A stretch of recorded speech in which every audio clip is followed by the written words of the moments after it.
మరి ఈ దినం బైబిల్ స్టడీని ప్రారంభించుకుందాం. ఇర్మియా గ్రంథము 50వ అధ్యాయాన్ని ధ్యానించుకుందాం. అందరూ లేచి నిలబడిన ఏళ్ల ప్రార్థనతో ప్రారంభించుకుందాం. పరిశుద్ధమైన దేవానైనా ఈ దినము బైబిల్ స్టడీని చేతులకు సమర్పించుకుంటూ ఇర్మియా గ్రంథము 50వ అధ్యాయము ధ్యానించేటువంటి సమయంలో నీ ఆత్మ సహాయమును మాకు దయచేయి. కూడి వచ్చిన వారిని బట్టి నీకు కృతజ్ఞతలు తెలియచేసుకుంటున్నాము. మరి రావాల్సిన వారు ఇంకా కూడా రాగలిగినట్లుగా మేమందరము కలిసి నీ వాక్యాన్ని నీ యొక్క సన్నిధిలో మరి ధ్యానించగలిగినట్లుగాను, ఒకరితో ఒకరు సహవాసం చేయగలిగినట్లుగాను మమ్మల్ని నడిపించమని యేసు నామమున ఈ ప్రార్థన వేడుకుంటున్నాము తండ్రి, ఆమేన్. మరి ఈ సమయంలో సూర్యప్రకాష్ గారు ఒక పాట పాడతానని ఆశపడుతున్నారు. ఆయన వచ్చి పాడవలసిందిగా కోరుకుంటున్నాను. ఆ తర్వాత ఇర్మియా గ్రంథం 50వ అధ్యాయాన్ని మన మధ్య ఉన్న సహోదరి సద్గుణ జాకబ్ గారు చదివి వినిపిస్తారు. మరి శాంతకుమారి గారు ప్రార్థన చేసిన మీదట 50వ అధ్యాయాన్ని ధ్యానిద్దాం. సూర్యప్రకాష్ గారు.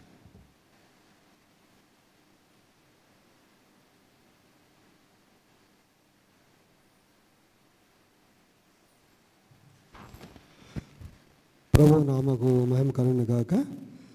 మరియు పర్యాము దేవుని సన్నిధిలో దేవుని స్థుతించు పాడడానికి అవకాశం ఇచ్చిన దేవదేవునికి, పాస్టర్ గారికి నా వందనాలు చెల్లిస్తున్నాను. ఇది ఆంధ్ర క్రైస్తవ కీర్తనలో పుస్తకం ఉన్న పాట. ఇది ముంగమూరు దేవదాసయ్య గారు రాసిన పాట. ఈ పాట అందరికీ తెలిసిన పాట, సుపరిచితమైన పాట. ఈ పాట పాడుతుండగా మీరు కూడా భాష తెలియని వాళ్ళు ఎవరున్నారు కాబట్టి నాతో కలిసి కూడా పాడవచ్చు.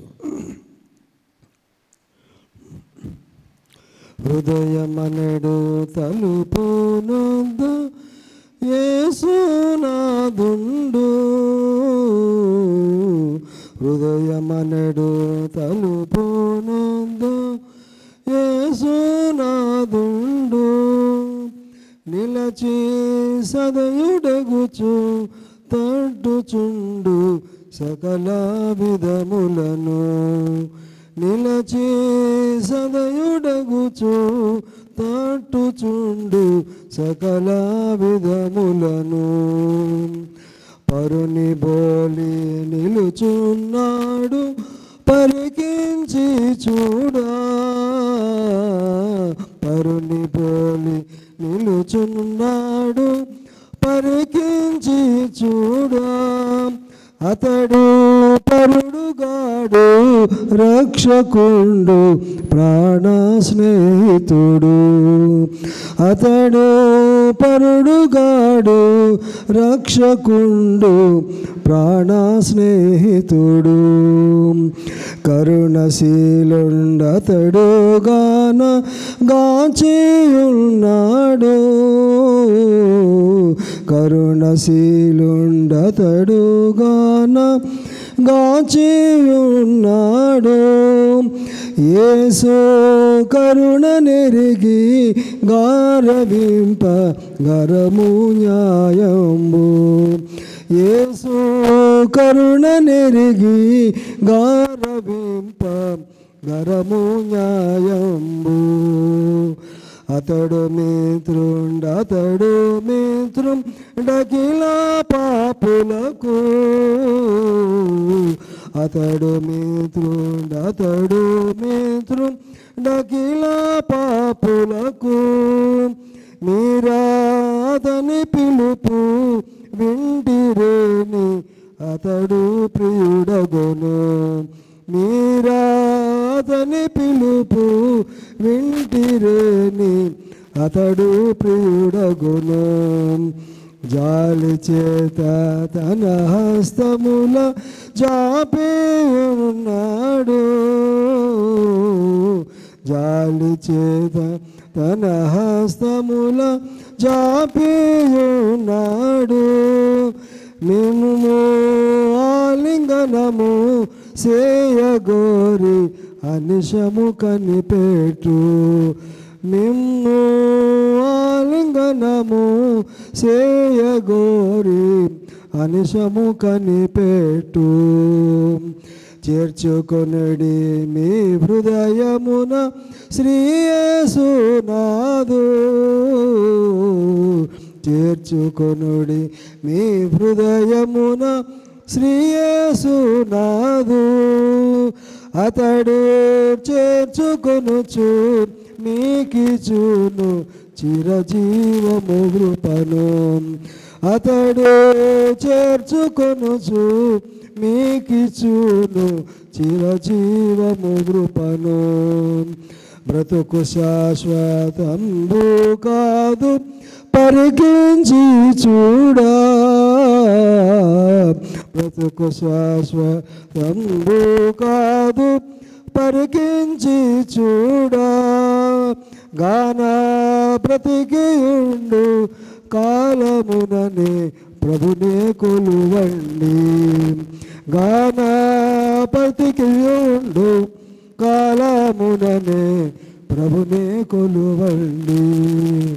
ప్రభునే కొలువండి, ప్రభునే కొలువండి.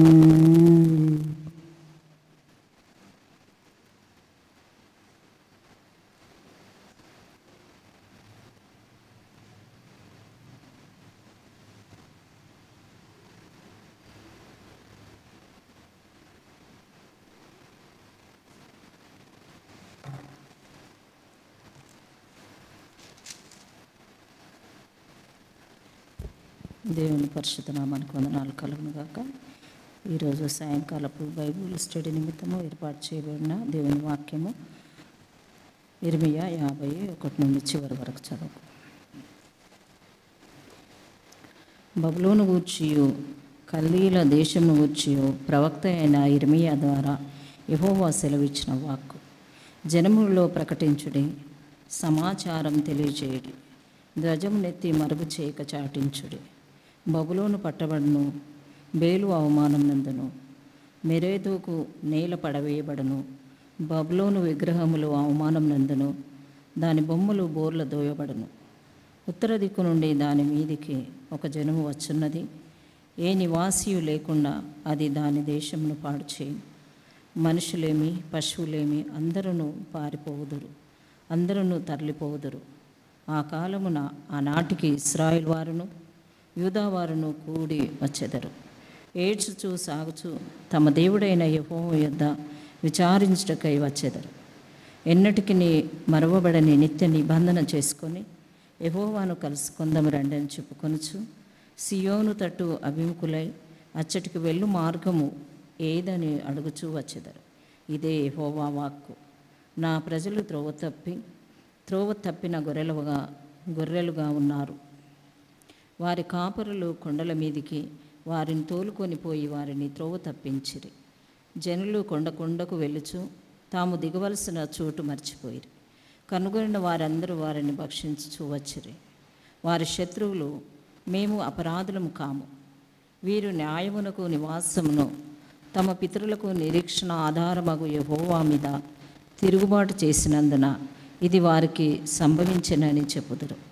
బబులోనులో నుండి పారిపోవుడి, కల్దీల దేశంలో నుండి బయలువెల్లుడి. మందలకు ముందు మేకపోతులు నడిచినట్లు ముందర నడువుడి. ఉత్తర దేశం నుండి మహాజనముల సమూహమును నేను రేపుచున్నాను. బబులోనునకు విరోధముగా దాన్ని రప్పించుచున్నాను. ఆ జనులు దాని మీదకి యుద్ధ పంక్తులు తీర్చుచున్నారు. వారి మధ్య నుండియే ఆమె పట్టబడును. ప్రజ్ఞగల బలాఢ్యులు దోపుడు సొమ్ము పట్టుకొనక మరలని రీతిగా వారి బాణములు అమోఘములై తిరిగి రాకుండును. కల్దీల దేశము దోపుడు సొమ్మగును, దాన్ని దోచుకొని వారందరూ సంతృష్టి నొందెదరు. ఇదే యెహోవా వాక్కు. నా స్వాస్థ్యమును దోచుకొని వారలారా, సంతోషించుచు ఉత్సహించుచు నురిపిడి చేయుచు పెయ్య వలె గంతులు వేయుచు బలమైన గుర్రముల వలె మీరు సకిలించుచున్నారే. మీ తల్లి బావుగా సిగ్గుపడను, మిమ్మను కన్నది తెల్లబోవును. ఇదిగో అది జనములన్నిటిలో అతి నీచ జనమగును. అది ఎడారియు ఎండిన భూమియు అడవి నగును. యెహోవా రౌద్రమును బట్టి అది నిర్జనమగును, అది కేవలము పాడైపోవును. బబులోను మార్గమున పోవారందరూ ఆశ్చర్యపడి దాని తెగుళ్ళన్నీ చూచి, ఆహా, నీకీ గతి పట్టినదా అందరు. ఆమె యెహోవాకు విరోధంగా పాపం చేసినది, విల్లు త్రొక్కువారలారా, మీరందరూ బబులోనుకు విరోధంగా దాని చుట్టూ యుద్ధ పంక్తులు తీర్చుడి. ఎడతెగక దాని మీద బాణములు వేయడి. చుట్టుకూడి దాన్ని పట్టి కేకలు వేయడి. అది లోబడ నొప్పుకొనుచున్నది. దాని బురుజులు పడిపోవుచున్నవి. దాని ప్రాకారములో విరగొట్టబడుచున్నవి. ఇది యెహోవా చేయు ప్రతీకారం. దాని మీద పగ తీర్చుకోండి. అది చేసినట్టే దానికి చేయుడి. బబులోనులో నుండకుండా విత్తువారిని నిర్మూలం చేయుడి. కోతకాలము కొడవలి పట్టుకొని వారిని నిర్మూలం చేయుడి. క్రూరమైన ఖడ్గమునకు భయపడి వారందరూ తమ ప్రజల యుద్ధకు వెళుచున్నారు. తమ తమ దేశములకు పారిపోచున్నారు. ఇశ్రాయేలు వారు చెదిరిపోయిన గొర్రెలు. సింహములు వారిని తొలగొట్టెను. మొదట అష్షూరు రాజు వారిని భక్షించెను. కడపట బబులోను రాజు అయిన ఈ నెబుకద్నెజరు వారి ఎముకలను నల్లగొట్టుచున్నాడు. కావున ఇశ్రాయేలు దేవుడును సైన్యములకు అధిపతి నగు యెహోవా ఇలాగూ సెలవిచ్చుచున్నాడు. అష్షూరు రాజును నేను దండించినట్లు బబులోను రాజును అతని దేశమును దండించెదను. ఇశ్రాయేలు వారిని తమ మేత స్థలమునకు నేను తిరిగి రప్పించెదను. వారు కర్మేలు మీదను బాషాను మీదను మేయుదురు. ఎఫ్రాయిము కొండల మీదను గిలాదులోను మేయిచు సంతృష్టి నొందును. ఆ కాలమున ఆ నాటికి ఇశ్రాయేలు దోషమును వెదికినను అది కనబడకుండును. యూదా పాపములు వెదికినను అవి దొరకవు. శేషింపచేసిన వారిని నేను క్షమించేదను. ఇదే యెహోవా వాక్కు. దండెత్తి మెరాతీయుల దేశం మీదికి పొమ్ము, పెకోదీయుల దేశం మీదికి పొమ్ము. వారిని హతము చేయము. వారు శాపగ్రస్తులని ప్రకటించుము. నేను మీకిచ్చిన ఆజ్ఞ అంతటిని బట్టి చేయము. ఆలకించుడు. దేశంలో యుద్ధధ్వని వినబడుచున్నది. అధిక నాశన ధ్వని వినబడుచున్నది. సర్వభూమిని కొట్టుచున్న సమ్మెట తెగి బొత్తిగా విరగొట్టబడెను. అన్యజనుల్లో బబులోను బొత్తిగా పాడైపోయెను. బబులోను, నిన్ను పట్టుకొనుటకై బోను పెట్టి ఉన్నాను. తెలియకయే నువ్వు పట్టబడి ఉన్నావు. యెహోవాతో నీవు యుద్ధము చేయబూనుకొంటివి. నీవు చిక్కుబడి పట్టబడి ఉన్నావు. కల్దీల దేశంలో ప్రభువును సైన్యములకు అధిపతియునగు యెహోవాకు పని ఉన్నది. యెహోవా తన ఆయుధశాలను తెరచి కోపము తీర్చి తన ఆయుధములను వెలుపలికి తెచ్చుచున్నాడు. నలుదిక్కుల నుండి వచ్చి దాని మీద పడుడి. దాని ధాన్యపు కొట్లను విప్పుడి. కసువు కుప్పలు వేసినట్లు దాని కుప్పలు వేయుడి. శేషమేమీ లేకుండా నాశనం చేయుడి. దాని ఎడ్లన్నిటినీ వధించుడి. అవి వదకుపోవలేను. అయ్యో, వారికి శ్రమ, వారి దినము ఆసన్నమాయెను. వారి దండన కాలము వచ్చెను. ఆలకించుడి. పారిపోయి బబులోను దేశంలో నుండి తప్పించుకొని వచ్చుచున్న వారి శబ్దం వినబడుచున్నది. మన దేవుడగు యెహోవా చేయు ప్రతీకార సమాచారమును తన ఆలయము విషయమై ఆయన చేయి ప్రతీకార సమాచారమును సియోనులో ప్రకటించుడి. వారు వచ్చుచున్నారు. బబులోనునకు రెండని విలుకాండ్రను పిలువుడి. విల్లు త్రొక్కువారలారా, మీరందరూ దాని చుట్టూ దిగుడి. అది యెహోవా మీద గర్వపడినది. ఇశ్రాయేలు పరిశుద్ధ దేవుని మీద గర్వపడినది. దానిలో నొకడును తప్పించుకొనకూడదు. దాని క్రియలను బట్టి దానికి ప్రతీకారం చేయుడి. అది చేసిన పని అంతటిని బట్టి దానికి ప్రతీకారం చేయుడి. కావున ఆ దినమున దాని యవనస్తులు దాని వీధులలో కూలుదురు. దాని యోధులందరూ తుడిచివేయబడుదురు. ఇదే యెహోవా వాక్కు. ప్రభువును సైన్యములకు అధిపతియునగు యెహోవా వాక్కు ఇదే. గర్విష్ఠుడా, నేను నీకు విరోధనై ఉన్నాను. నీ దినము వచ్చుచున్నది. నేను నిన్ను శిక్షించు కాలము వచ్చుచున్నది. గర్విష్ఠుడు తొట్టిల్లి కూలును. అతనిని లేవనెత్తు వాడెవడనూ లేకపోవును. నేను అతని పురములో అగ్ని రాజబెట్టెదను. అది అతని పట్టులన్నిటినీ కాల్చివేయును. సైన్యములకు అధిపతి అగు యెహోవా ఇలాగు సెలవిచ్చున్నాడు. ఒకడును తప్పకుండా ఇశ్రాయేలు వారును యూదా వారును బాధింపబడిరి. వారిని చెరపెట్టిన వారందరూ వారిని గట్టిగా పట్టుకొనుచున్నారు. వారిని పోనిచ్చుటకు సమ్మతింపరు. వారి విమోచకుడు బలవంతుడు. సైన్యములకు అధిపతి యెహోవా అని ఆయనకు పేరు. భూమికి విశ్రాంతి కలుగజేయుటకును బబులోను నివాసులకును కలవరపరచుటకును ఆయన బాగా వాదించి వారి వాద్యమును కడముట్టించును. యెహోవా మాట ఇదే. కల్దీయులను బబులోను నివాసులను దాని అధిపతులను జ్ఞానులను కత్తిపాలగుదురు. ప్రగల్భములు పలుకువారు ఖడ్గవశులై పిచ్చివాండ్రగుదురు. బలాఢ్యులు నిర్మూలమగ వరకు ఖడ్గము వారి మీద పడును. ఖడ్గం వారి గుర్రముల మీదను పడును, వారి రథముల మీదను పడును. ఖడ్గం వారి మీదకి దిగుట చేత దానిలోనున్న పరదేశులు స్త్రీల వంటి వారగుదురు. అది దాని నిధుల మీద పడగా అవి దోచుకొనబడును. నీళ్లకు ఎద్దడి తగులును, అవి ఇంకిపోవును. అది చెక్కబడిన విగ్రహము గల దేశము. జనులు భీకర ప్రతిమలను బట్టి పిచ్చి చేష్టలు చేయుదురు. అందుచేతను అడవి పిల్లులను నక్కలను అక్కడ నివసించును. నిప్పుకోలును దానిలో నివాసం చేయును. ఇక మీదట అది ఎన్నడను నివాస స్థలం కాకపోవును. తరతరములు దానిలో ఎవరునూ కాపురముండరు. యెహోవా వాక్కు ఇదే. సొదొమను గొమొర్రాను వాటి సమీప పట్టణములను దేవుడు నాశనం చేసినప్పుడు జరిగిన రీతిగా ఎవడును అక్కడ కాపురం ఉండకపోవును. ఏ నరుడును దానిలో బస చేయడు. జనులు ఉత్తర దిక్కు నుండి వచ్చుచున్నారు. మహాజనమును అనేక రాజులను భూదిగంతం నుండి రేపబడెదరు. వారు వింటిని ఈటను పట్టుకొని వచ్చెదరు. వారు క్రూరులు, జాలిపడని వారు. వారి స్వరము సముద్రఘోష వలె ఉన్నది. వారి గుర్రములను ఎక్కువారు. బబులోను కుమారి ఒకడు యుద్ధ పంక్తులు తీర్చు రీతిగా వారందరూ నీ మీద పంక్తులు తీర్చుచున్నారు. బబులోను రాజు వారి సమాచారం విని దుర్బలుడాయను. అతనికి బాధ కలిగెను. ప్రసవ స్త్రీ వేదన వంటి వేదనలు అతనికి సంభవించెను.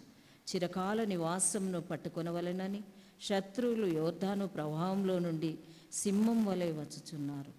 నిమిషంలోనే నేను వారిని దాని యుద్ధ నుండి తోలివేయుదును.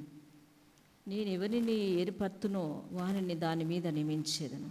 నన్ను పోలియున్నవాడై నన్ను ఆక్షేపణ చేయువాడేడి? నన్ను ఎదిరింపగల కాపరి ఏడి? బబులోను గూర్చి యెహోవా చేసిన ఆలోచన వినుడి. కల్దీల దేశమును గూర్చి ఆయన ఉద్దేశించినది వినుడి. నిశ్చయముగా మందలోని అల్పులైన వారిని వారు లాగుదురు. నిశ్చయముగా వారిని బట్టి వారి నివాసస్థలము విస్మయం ముందును. బబులోను పట్టబడుచున్నదను సమాచారము విని భూమి కంపించుచున్నది. జనములలో అంగలార్పు వినబడుచున్నది. దేవుని పరిశుద్ధ నామానికి వందనాలు కలుగునుగాక. ఆమేన్.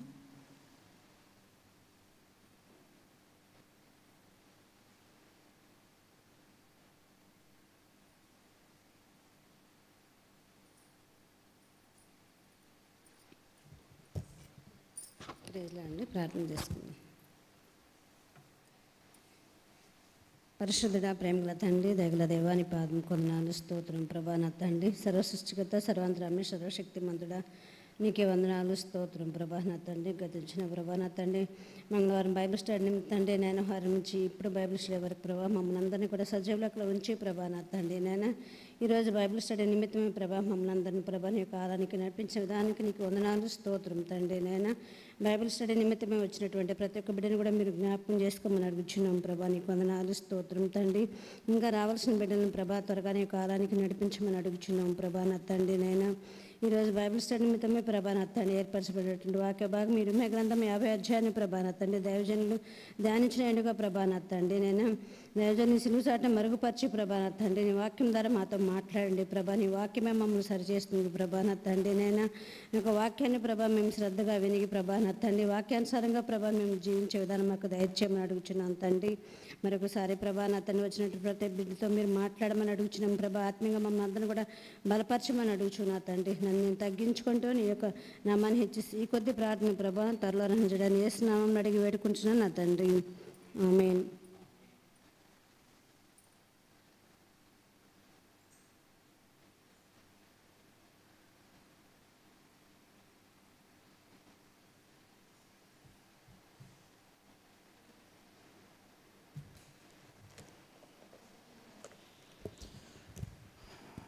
Praise the lord.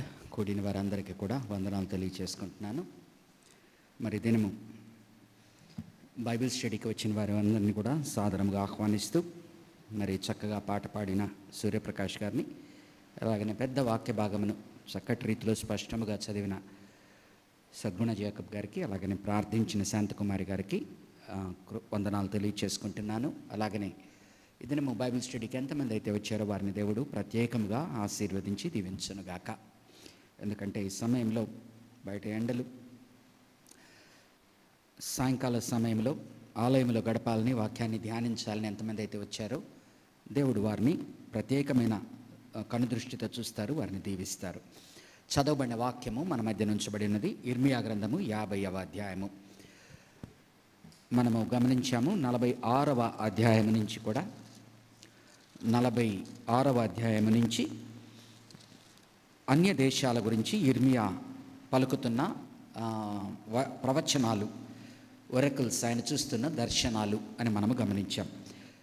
50వ అధ్యాయము 51వ అధ్యాయము రెండు కూడా బబులోను రాజ్యం గురించి, బబులోను రాజ్యానికి విరోధముగా మాట్లాడుతున్న మాటలు. చూడండి, 50వ అధ్యాయము 1 నుంచి బాగానే ఉంది సార్, బేస్ పెంచండి.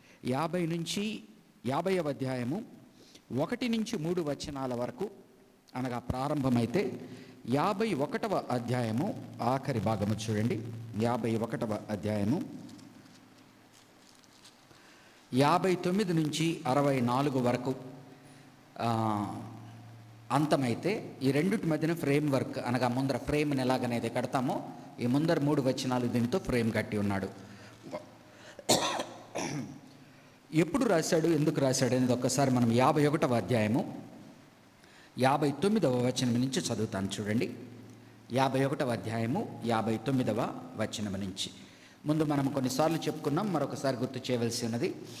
ఇవన్నీ కూడా క్రానలాజికల్ కాదు, అనగా ఒక డేట్ తర్వాత ఒక డేటు రాస్తున్నది కాదు. ఎప్పుడు కూడా ప్రవక్తల గ్రంథాలు థీమ్ని బట్టి, దేశాన్ని బట్టి కానీ ఒక థీమ్ రన్ అవుతూ ఉంటుంది. ఆ తరువాత పొందుపరిచిన వారు, అంటే ఆయన జీవితకాలంలో ఏ ప్రవక్త అయినా ఆయన జీవితకాలంలో మాట్లాడిన ప్రవచనాలని ఆ తరువాత వచ్చిన వారు దాన్ని ఒక ఆలోచన విధానంతో కూర్చున్నట్లుగా మనకు కనిపిస్తూ ఉన్నది. ఇక్కడ కనుక గమనించినట్లయితే బుక్లో ఆఖరిలో పెట్టినా కూడా ఇది ఎప్పుడు రాయబడినది అని గమనించండి. 59వ వచనం. సిద్కియా ఏలుబడి యందు 4వ సంవత్సరమున సెరయా దండు భోజన సామగ్రికి అధికారి అయ్యుండి సిద్కియాతో కూడా బబులోనుకు వెళ్ళినప్పుడు నేరియా కుమారుడును మహసేయ మనవుడైన ఆ సేరియాకు ఇర్మియా ఆజ్ఞాపించిన మాట, అనగా ఈ యొక్క ఆలయము యెరూషలేము కూలిపోక ముందర 7 సంవత్సరాల ముందరనే, అంటే ఈ సిద్కియా 4వ సంవత్సరం అంటే ఆయన 11 సంవత్సరాలు ఏలాడు కాబట్టి 4 సంవత్సరాల తర్వాత, అంటే ఆనాటికి ఇంకా బబులోను వీరి మీదకి ఇంకా రాలేదు, ఆలయము యెరూషలేము కూలిపోలేదు. ఇర్మియా 60వ వచనం. ఇర్మియా బబులోను మీదకి వచ్చు అపాయములన్నిటినీ, అనగా బబులోనును గురించి వ్రాయబడిన ఈ మాటలన్నిటినీ గ్రంథములో వ్రాసెను. కాగా ఇర్మియా సెరయాతో ఇట్లనెను, నీవు బబులోనుకు వచ్చినప్పుడు ఈ మాటలన్నిటినీ చదివి వినిపించవలెను, ఈలాగున నీవు ప్రకటింపవలెను. యెహోవా మనుష్యులైనను జంతువులైనను మరి ఏదైనను ఈ స్థలమందు నివసింపకపోవుదననియు అది నిత్యము పాడుగా ఉండుననియు దానిని గురించి నీవు సెలవిచ్చితివి. బబులోనుకు పంపిస్తున్నాడు, బబులోనులో అది చదవమంటున్నాడు, బబులోనుకు వ్యతిరేకంగా మాట్లాడుతున్నాడు. ఈ గ్రంథమును చదివి చాలించిన తరువాత నీవు దానికి రాయి కట్టి యూఫ్రటీసు నదిలో దాన్ని వేసి, నేను దాని మీదికి రప్పింపబోచున్న అపాయముల చేత బబులోను మరలా పైకి రాలేక అలాగే మునిగిపోవును, దాని జనులు అలిసియుందురు అను మాటలు నీవు ప్రకటింపవలెను. ఇర్మియా యొక్క మాటలు ఇంతటితో ముగిస్తాను. కాబట్టి బబులోనుకి రాసి పంపిస్తూ ఉన్నది, బబులోను వారు యెరూషలేమును 887లో వారు పడగొడితే ఇది 594లో వ్రాయబడిన వచనాలు. కానీ ఎవరికి రాస్తున్నాడు? బబులోను రాజుకు రాస్తున్నాడు, బబులోనికి వ్యతిరేకంగా రాస్తున్నాడు, విరోధంగా రాస్తున్నాడు. కానీ ఏమాత్రము కూడా ఆయన సంశయించట్లేదు, భయపడట్లేదు. ఎందుకనగా ఇది యెహోవా మాటలు, యెహోవా నాతో చెప్పమన్నదాన్ని నేను చెప్తున్నాను. కాబట్టి మనం అర్థం చేసుకోవలసినది, సేవకులైన యెషయా ప్రవక్తనే కానీ ప్రవక్తలను మనం అర్థం చేసుకోవాల్సినది, దేవుడు వారికి ఇచ్చిన మాటను వారు కనుక చెప్పకపోతే దేవుడు వారిని శిక్షిస్తాడు. కాబట్టి వారు ఒక్కొక్కసారి దానివలన వారికి చాలా సమస్య వచ్చేది. మనం కనుక చరిత్ర ప్రకారంగా కనుక చూస్తే యెషయాను ఆ యొక్క చెట్టు దొంగలో పెట్టి రెండుగా నరికినట్టుగా మానేసే సమయంలో మనం వింటాం. కాబట్టి చరిత్ర చెప్తూ ఉన్నది, మనకు బైబిల్లో రాయకపోయినప్పటికీ. అలాగే ఎంతోమంది ప్రవక్తలను వారు చెప్పిన మాటలు దేవునికి విధేయత చూపుతూ వారు చెప్పిన మాటలు ఆయా దేశానికి కానీ ఆయా రాజుకు కానీ ఆ ప్రజలకు కానీ వ్యతిరేకంగా వినబడినప్పుడు వారిని చంపడానికి కూడా సిద్ధపడ్డారు. కానీ ప్రవక్తలు అయితే ఆ మాటలు చెప్పుకుంటూ వెళ్ళారు. ఇర్మియా గ్రంథంలో కనుక గమనించినట్లయితే గత వారము మీకు ఒకసారి గుర్తు చేశాను, మరొకసారి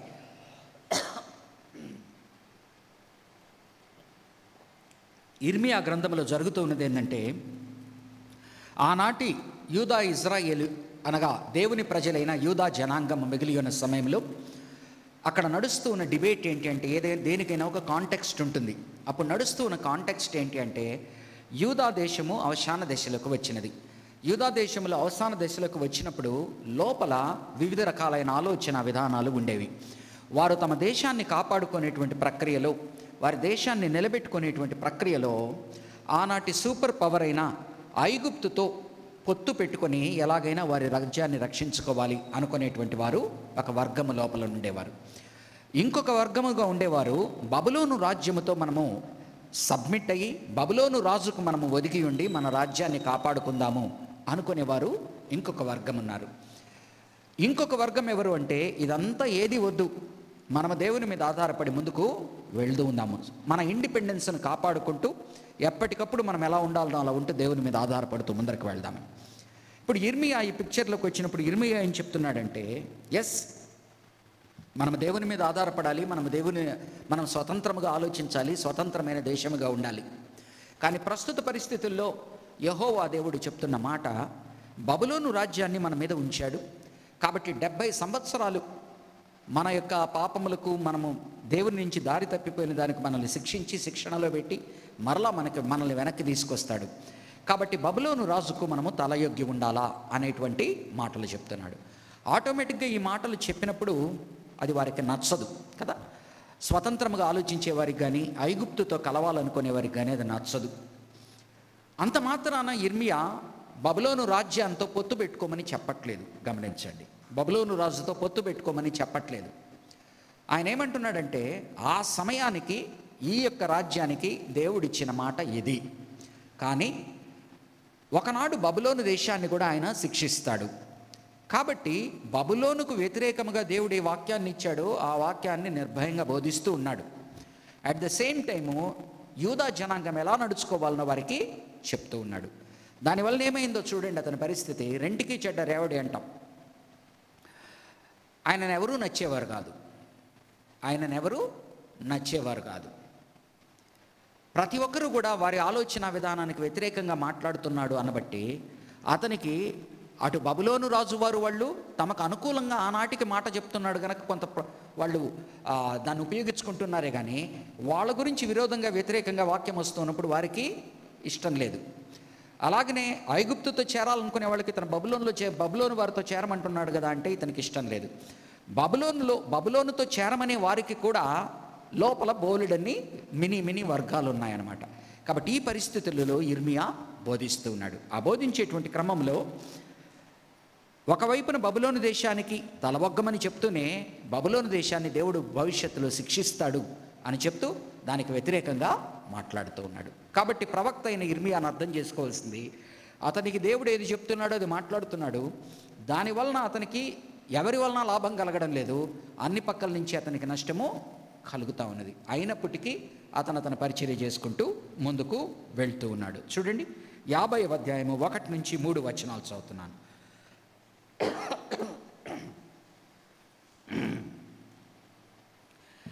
బబులోనును గుర్చియు కల్దీయుల దేశమును గుర్చియు ప్రవక్త అయిన ఇర్మియా ద్వారా యెహోవా సెలవిచ్చిన వాక్కు జనములలో ప్రకటించుడి.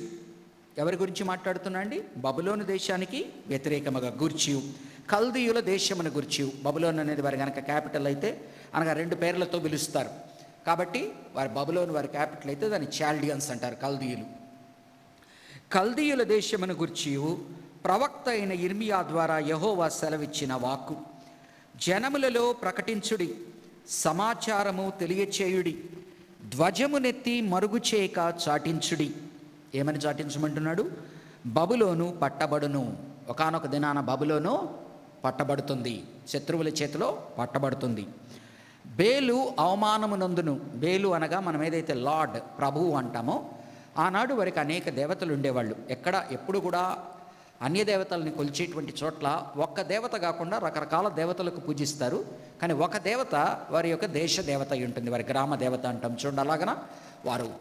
అలాగన వారికి మార్దుక్ అనేటువంటి వాడు. ఎలాగనైతే మనము మోలేకుకు చూసాం, మొయాబుకు చూసాం ఆ యొక్క కేమోష్, అమ్మోనీయులకు చూసాం ఆ యొక్క మోలేకు. అలాగనే వీరికి గనక చూస్తే మార్దుక్ అనేటువంటి వారిని వారు దేవునిగా కొలిచేవారు. బేలు అనగా వారు ఎవరినైతే అత్యున్నతమైన దేవునిగా అంటారో, ఒక్కొక్క దేవతని వారు లార్డ్ అని అన్నారు అంటే వీరన్నిటికంటే ఆయన పైన ఉన్నట్టు. కాబట్టి బబులోను పట్టబడును, బేలు అవమానము పొందును. ఎవరైతే తనకు తాను లార్డ్, ప్రభువు అని చెప్పుకుంటున్నాడో అతను అవమానింపబడతాడు. మెరోదొక్కు నేల పడవేయబడును. మెరోదొక్కు అనగా మార్దొక్కు, వాళ్ళ మెయిన్ దేవత. మెరోదొక్కు నేల పడవేయబడును. బబులోను విగ్రహములు అవమానము నందును. ఒకటి కాదు, రెండు కాదు, బోల్డని విగ్రహాలు వారికి ఉండేవి. బబులోను విగ్రహములు అవమానము నందును, దాని బొమ్మలు బోర్లా త్రోయబడును. ఉత్తర దిక్కు నుండి దాని మీదికి ఒక జనము వచ్చుచున్నది. ఎలాగనైతే ఇజ్రాయేలు మీదకి ఉత్తర దిక్కు నుంచి ఉత్తరాన బబులోను ఉన్నది, అష్షూరు బబులోను వీరికి ఉత్తరాన ఉంటుంది, వారు వచ్చి మీద పడతారంటున్నాడు. వారికన్నా ఉత్తరముగా ఉండేవాళ్ళు ఒకానొక దినాన వీళ్ళ మీద పడతానంటున్నాడు. ఆ దేశం ఏంటి అంటే ఒక దేశము కాదు. చరిత్రలో మనం చూస్తాము, మాదియా పెర్షియలు అని చూస్తాం. వారు ఒక దేశము కాదు, వారు కాంగ్లమరేషన్ అనగా కొన్ని దేశాల యొక్క కూడిక, కలయిక. ఇప్పుడు మనం యూరోపియన్ యూనియన్ అని ఎలా అంటామో, యుఎస్ఎస్ఆర్ అని అంటామో, అర్థమవుతుంది కదా. అలా ఒక కాంగ్లమరేషన్ ఆఫ్ నేషన్స్ అనమాట. 9వ వచనం చూడండి. ఉత్తర దేశము నుండి మహాజనముల సమూహమును నేను రేపుచున్నాను. ఒక దేశం కాదు అది. అలాగనే 41వ వచనం చూడండి. జనులు ఉత్తర దిక్కు నుండి వచ్చుచున్నారు, మహాజనమును అనేక రాజులను బూదిగంతముల నుండి రేపబడెను. అలాగనే 51వ అధ్యాయము 48వ వచనం. దానిని పాడు చేయవారు ఉత్తర దిక్కు నుండి దాని యొద్దకు వచ్చుచున్నారని, ఆకాశమును భూమియును వాటిలోని సమస్తమును బబులోను గతిని గురించి సంతోషించును. 53వ వచనం. 53వ వచనం. బబులోను తన బలమైన ఉన్నత స్థలములను దుర్గములుగా చేసుకొని ఆకాశమునకు ఎక్కినను, పాడు చేయువారు నా యొద్ద నుండి వచ్చి దాని మీద పడుదురు. కాబట్టి పంపిస్తున్నది ఎవరు? యెహోవా దేవుడు పంపిస్తున్నాడు. వారు ఎవరు? ఒక దేశం కాదు, కొన్ని దేశాల కలయిక.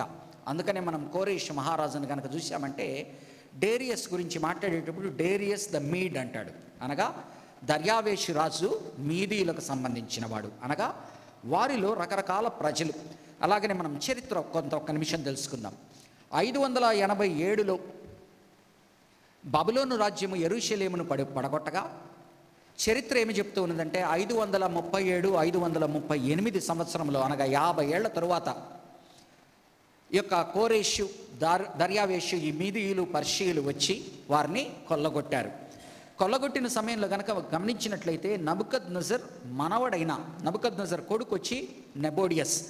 నబుకద్నెజర్ యొక్క మనవడు మనకు దానియేలు గ్రంథంలో బెత్షెజర్ ఏమంటారు, అతను ఉంటాడు. ఆ సమయంలో వచ్చినప్పుడు ఒక 50 ఏళ్ల తర్వాత, అంటే నెబుకద్నెజర్ మనవని సమయంలో అది పడగొట్టబడింది. కానీ మనకు దానియేలు గ్రంథంలో తండ్రి, పితరుడు అని రాయబడి ఉంటుంది. అనగా తండ్రి గురించి, తాత గురించి మాట్లాడేటప్పుడు బైబిల్ గ్రంథం చాలాసార్లు ఆయన ఫేమస్ రాజు కనుకైతే ఆయన కొడుకు అన్నట్టుగా మాట్లాడబడుతుంది. చరిత్ర ఏం చెప్తా ఉన్నదంటే నబుకద్నెజర్ తర్వాత నెబోడినస్ అనేటువంటి ఆయన కొడుకు వచ్చాడు. ఆ తర్వాత ఆయన కొడుకైన బెత్షెజర్, మనం దానియేల్లో పేరు చెప్తాడు, అతని కాలంలో పడిపోయింది. ఆ పడిపోయినప్పుడు ఎవరు పడగొట్టారు, బబులోని ఎవరు కొల్లగొట్టారు అంటే ఈ మీదీయులు, పర్షియులు అనబడేటువంటి మెయిన్ మీదీయులు, పర్షియులు, వారు దేర్ కాంగ్లమరేషన్ ఆఫ్ కంట్రీస్ అనమాట. అందరూ కలిసి పొత్తుగూడి వీరి మీద పడ్డారు, వీరిని కొల్లగొట్టారు. వెనక్కి వద్దాం.